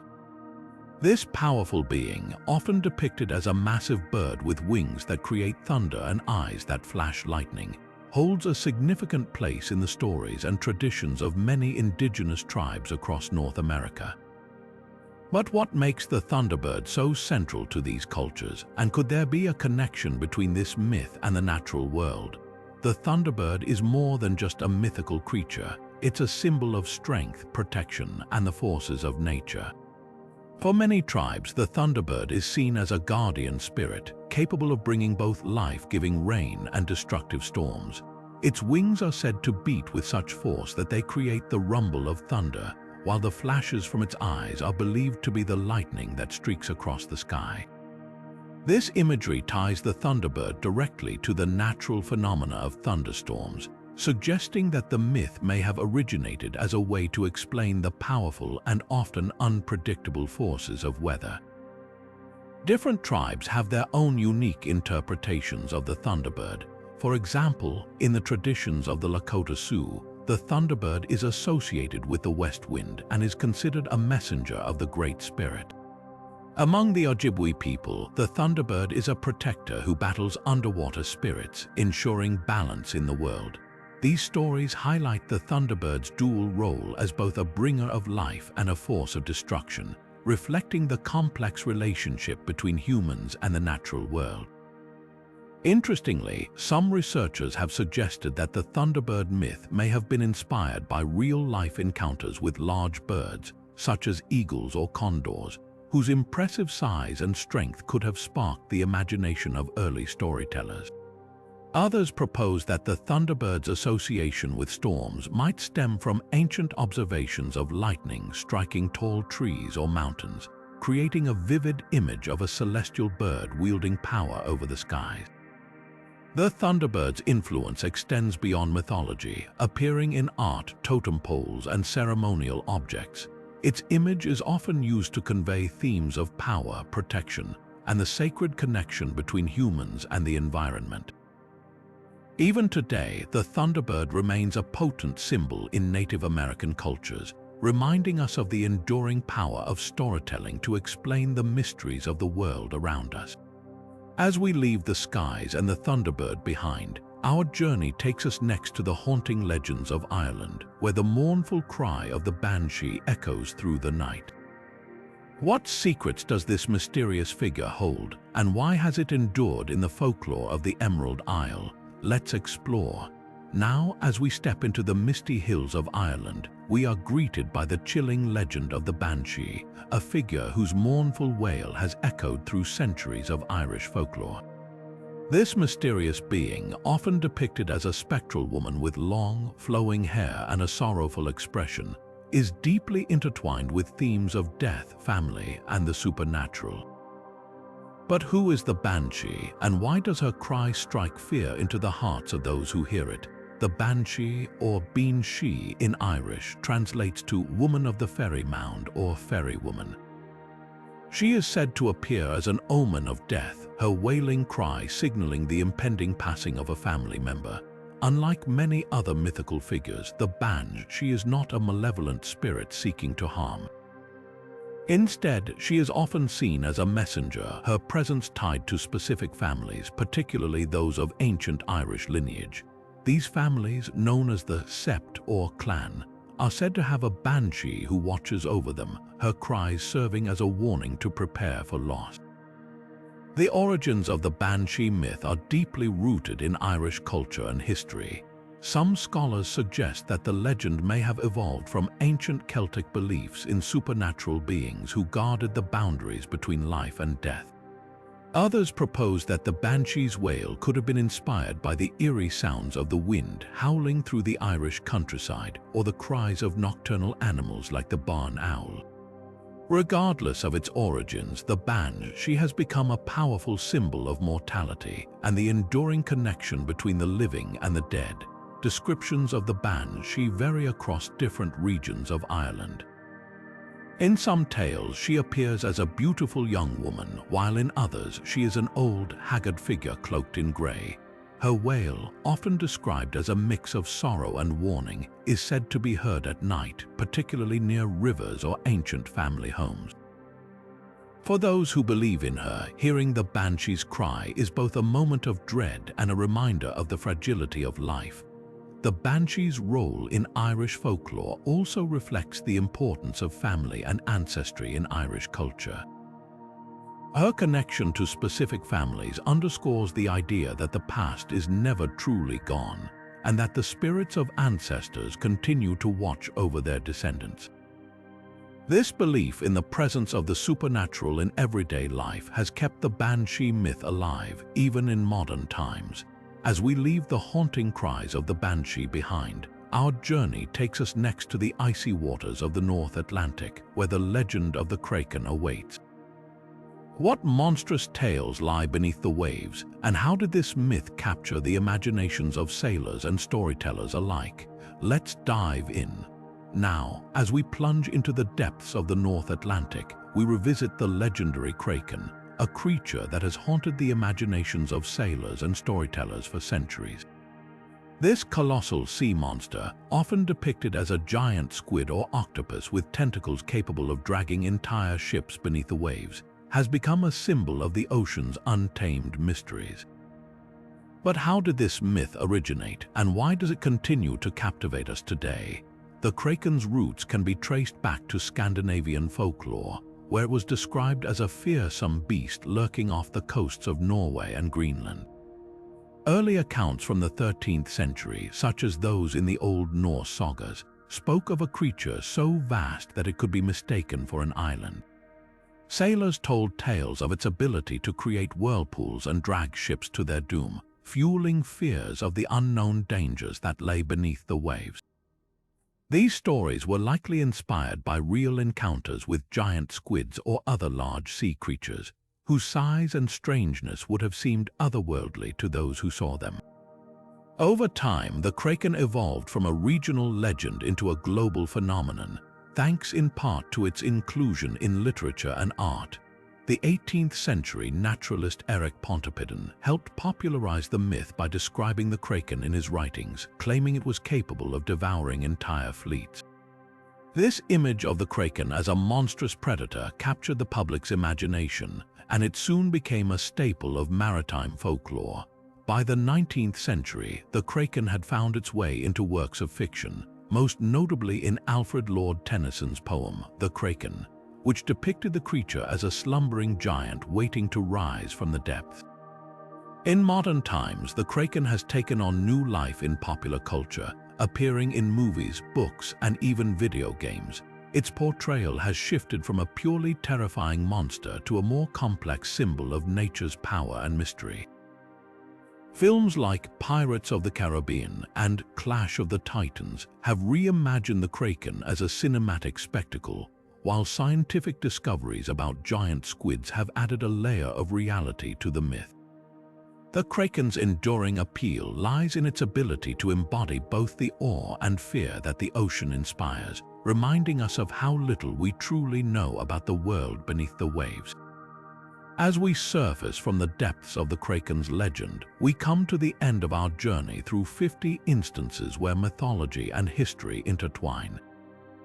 From the haunting cries of the banshee to the monstrous tales of the Kraken, these stories remind us of humanity's endless fascination with the unknown. They show how myths, born from the intersection of imagination and reality, continue to shape our understanding of the world and our place within it. If you've enjoyed this exploration of mythology and history, don't forget to like, subscribe, and hit the notification bell for more fascinating content. Let us know in the comments which myth or historical mystery captivated you the most. Until next time, keep exploring the stories that connect us to the past and inspire the future. And so, as we bring this journey to a close, we've explored 50 remarkable moments where mythology and history intertwine, revealing the incredible ways humans have used stories to make sense of the world around them. From the legendary Trojan War to the enigmatic Kraken, these tales are more than just entertainment. They are windows into the hopes, fears, and imaginations of the people who created them. Each myth, whether rooted in historical events or born from pure creativity, reflects our timeless desire to explain the unknown and find meaning in the mysteries of life. These stories remind us that history and mythology are not always separate. They often overlap, blending fact and fiction in ways that challenge our understanding of the past. Through these narratives, we see how cultures have used myths to preserve their histories, teach moral lessons, and even legitimize power. Whether it's the founding of Rome by Romulus and Remus or the haunting legend of the Banshee, these tales continue to resonate because they speak to something universal within us: the need to connect with our ancestors and understand our place in the world. As we reflect on these 50 instances, it's clear that mythology is more than just a collection of fantastical stories. It's a testament to human ingenuity and the power of storytelling. These myths have endured for centuries, evolving with each retelling, yet always retaining their core essence. They inspire us to explore, to question, and to imagine, reminding us that the line between history and myth is often as fluid as the stories themselves. If you've enjoyed this deep dive into the fascinating overlap of mythology and history, don't forget to share your thoughts in the comments below. Which myth or historical mystery captured your imagination the most? Let us know, and be sure to like, subscribe, and hit the notification bell so you never miss out on more captivating content like this.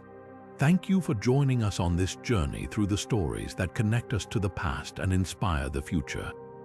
Until next time, keep exploring the wonders of history and mythology, because every story has a story behind